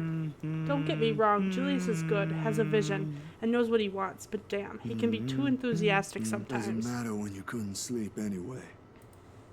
There's nothing new in it, of course. After years of working as a freelance photographer, it's simply something I have grown used to. Get to know people, build a client base, do good work, and cash in some late hours if need be. Rinse and repeat. It certainly takes a while to get some footing on the field, but it's the kind of thing that pays off in the long run as long as you keep at it. Given enough time, you might end up with big names on your client list. Names like the Wrights in particular. Never did pay much attention to them, but it's virtually impossible not to hear about them when a local news channel or paper has something to say on their name. A party here, an acquisition there. Sometimes it's a new business venture, other times it's the everyday gossip that typically follows popular people like them. Not in a million years did I ever imagine I would end up working for such a high-profile couple. And between that and the fuss that comes with, it leaves me no time to ponder over whatever happened to Isabella or why Ash is so adamant we keep away from the pair. They do seem like the good folk, though, despite the whole fame thing. Sure, there was a rumor running around years ago about him being involved in some business scandal. But just like every gossip blows out of proportion by the media, nothing came of it, and eventually it simply died down. Much is definitely left to be said for the husband, but I doubt a woman like Miss Wright would pick him if he doesn't have any good points at all. Miss Wright, Hannah herself, though. She ain't particularly bad by the way the press makes her out to be. The tabloids had it all wrong, that's for sure. For someone born with a silver spoon in her mouth, well, she ain't exactly what I was expecting. Among other things, the newfound friendship is what I least expected from her, but here we are. Although with a life as public as the Wrights, no wonder it's the woman who often gets the crappy end of the stick. I can't help but feel sorry for her. She's a real nice person when given the chance. Heck, she might have ended up friends with Rebecca and Isabella too if they weren't living worlds apart. Probably. The beep quickly pulls me back before my thoughts travel any further. In one practiced motion, I carefully place the wet print I'm holding on a drying rack and amble over my makeshift dark room to get the last photos from the water bath. Inside the converted broom closet, the film processor lets out another soft clack before going on its standby mode. At its mouth, a lone photograph sits on the tray, barely visible with the lack of light. It's the last one from tonight for the set of Miss Wright's requested. I don't usually make this a habit, giving away stuff, that is. It's bad for the business, no matter how well-intentioned or generous you are. This exception, however... She did treat me well, and was a pleasant companion all throughout the shoot, even if she didn't ask. I would have probably given her a few prints just for the hell of it. Miss Wright ain't such a bad subject matter to begin with. And maybe this is just me, but for someone who has everything at the palm of her hands, all the money in the world, a loving husband, and a plenty big mansion to call home, she's lonely. She doesn't just appear like it. It shows in the tone of her voice, how she moves, and most certainly in her smiles, always hidden behind the glamour for the world to never see. Sometimes for people like her, small things like these helps. A little reminder that the world can be kind too.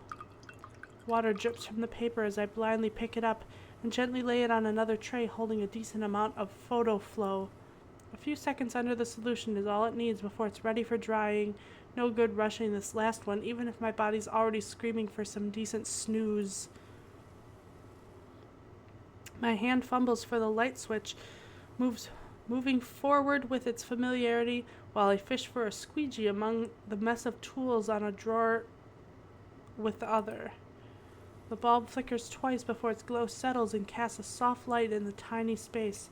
When I glance back down, squeegee in hand, ready to finish the process and finally call it a night. What on earth? Her head is gone, blurred and distorted beyond recognition, rather.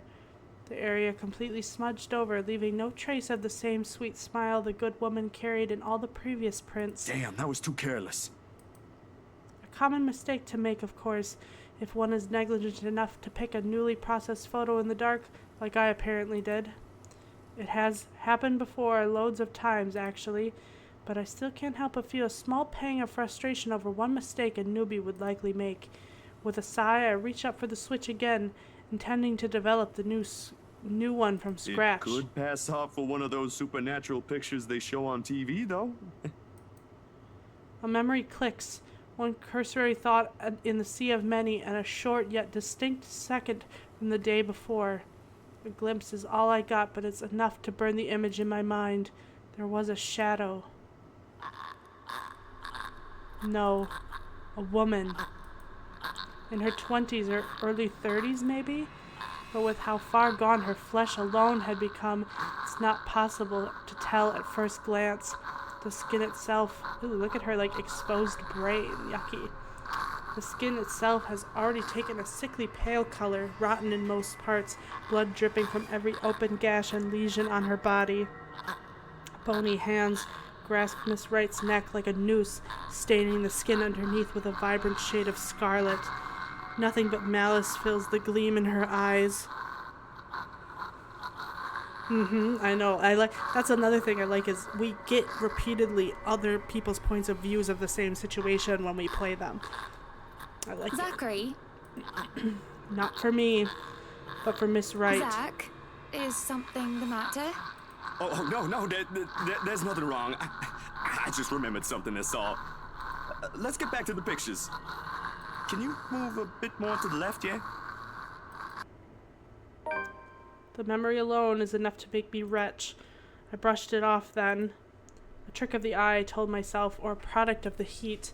The weather has been unexpectedly warm recently, so it shouldn't be too surprising for such things to happen. And well, blaming this on the usual fatigue and overworked brain, the weather, or an amateur error on my part is far more convenient. It makes a whole lot of sense than what the small voice inside my head whispers. The same tiny voice that only makes itself known when something afoul, the same one that lent a curious ear to Isabella's worries about the mansion. And with each second I spend staring at this photograph, the murmurs in my head only grow louder against my ears. Someone has to know. Show the photo to Hannah, or show the photo to Ash. God, I don't even remember this choice. I don't even know what I would do in this situation.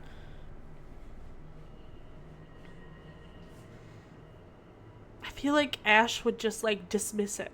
But, like, yeah, it is a hard one. For whatever reason, this is a hard choice to make. Do you know what I want to do? And I'm just going to be a little cheeky on this one. Branching tree. We're going to look at Zach's branching tree. Look at all this. We missed. Oh my god. What made us miss that? Story update. This had to be based off of... Look at all the stuff we missed. Just based off of a first... Or something that happened along the line with Zach that we... Look at all this other shit we missed. Like this part in particular. It passes over. You should stay. Well, we're already up there. What would have been the other options down here? Play it off. You should stay. What the hell? I'm glad I looked at this. Okay. Here's the question that we're at right here. Based off of who we show. Oh. So this, I'm guessing this is show Hannah And this is show Ash, but how would you ever know? It's just based off of like up and down because that one's on the top. Look at all that. Look at Ash's. If we just pick to choose show Ash, like I said, I'm guessing. Look at all this, like, nothing happens, nothing happens, nothing happens, nothing happens. But look at all the shit that happens if we chose to show Hana. Oh my god, it keeps going. Okay, well then everything starts to play. Oh my god. See, this is what I'm saying. There's so much riding on one decision, and there's all this shit that you'll never see if you choose a decision. So now what? Should we show Hana? I mean, she's already wacko. No more responses. I mean, yes, this is so the choice at hand. I feel like, what do I do? Do we want to go with Hana? I feel like either way it's gonna end up being like, so once again, here's the choice we're at here. Question. That's the choice we're at. If we go Hana, we get all this other shit. If we go Zach, if we go Ash, there's nothing for a long time. But then once we hit here, all this stuff plateaus with Hana. And then there's all this shit with Zach, or Ash. I keep saying Zach. Look at all that. Look at it. Oh my god. Well, let's be definitive. You think Hana? Are you standing by that?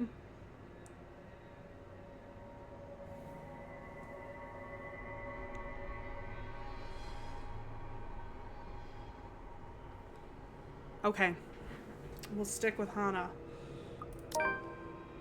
I don't have an explanation for what I saw yesterday, yet.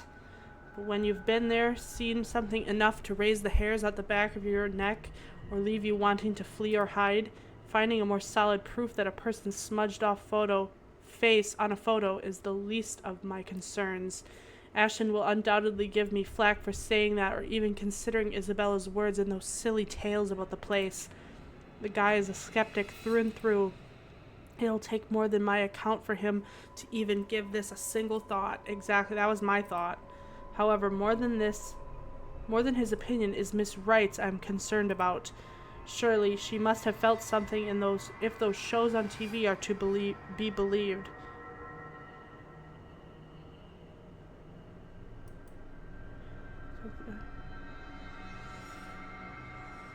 Right, but it all like stems from this choice. Like this choice had a lot riding on it. Oddly enough. A touch of coldness in her neck, or maybe the feeling of being watched. That's what's often happens, ain't it? Outside, the sun has yet to rise. I've still got a few more hours before dawn. Good enough time to mull over how I'll go about warning her. Plenty of space to check if I'll get the same result if I redo the process again. The film processor hums back to life at my touch. The light switch gives out a soft click and darkness embraces the small closet again. Somehow those urban legends don't sound so silly now. In hindsight, this is a dumb idea. Oh my god, this is the next day? No. Oh, it's just later on because he spent all that night. He was awake. I mean, this might be a good place to call it. The next time we play, it'll be him letting Hana know about the pictures. Because this is probably gonna go in a very deep dive from here. So I might call it here. This will give us a good cliffhanger and something to look forward to next time. I'm just gonna save. Yeah, this is whack. Okay, yeah, you play on Wednesday.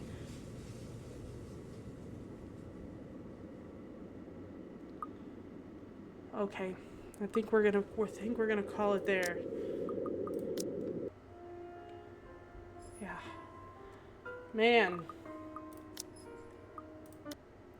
that was fucking crazy. I know. Jeez. And I just, like, there's so much shit to still go. Oh, God. Okay, well, I'll let you guys go. We can message in the chat. I'm hungry. I want something to eat, even though I ate right before I came up here. That's okay. That's okay. I like to go back and watch it too. Even though I'm the one that played it. Okay, well, I'll catch you guys later.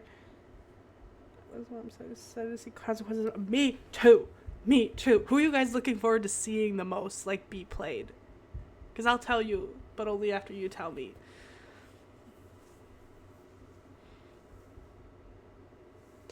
Yeah, go back and watch that ending with Hana. It's worth it. It was bananas.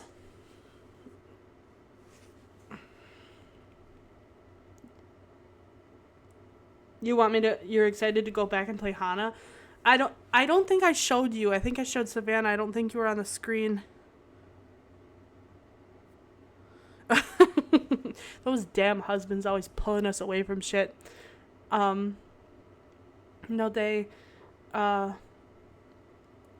were looking through all the characters, and I was showing Savannah that thing I was just showing you about, like, the decision branch tree, and I believe from seeing another person play this game that Luke's branching tree is actually the longest one. Like, there's more shit that can happen with him than just about anybody else. And it's wild, but I don't quite remember all of it. But we do, and Luke, it goes like by chapters, so every single time we change a character, it's a new chapter. But I do believe we go back and play Isabella again. I think we play oh god, I'm not certain, but I think we play Isabella again. But I'm looking forward to Marianne. Marianne's is whack. Marianne's is crazy. I'm looking forward to that. But we'll get there. I think she might be next, actually. I want to look quick.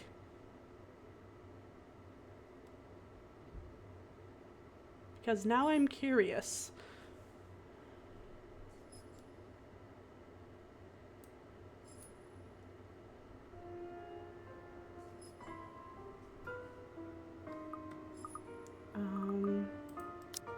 I have to go to continue, but there's nothing that you're missing.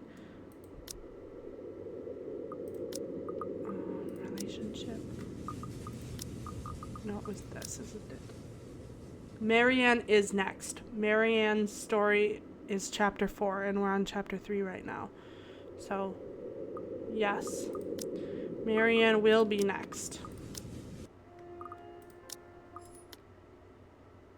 Well, that'll be fucking crazy. Good. I'm looking forward to playing as her. Her story's, like I said, very detailed and pretty crazy. All right. I'm going to let you guys go with that. I love you. Thank you for watching. I'm very excited. We just keep getting further and further into this game. Maggie, you want to play on Wednesday. Today's Sunday. Savannah, what are you doing tomorrow? Because maybe I'd want to play this again like Tuesday night. What do you think? What do you think?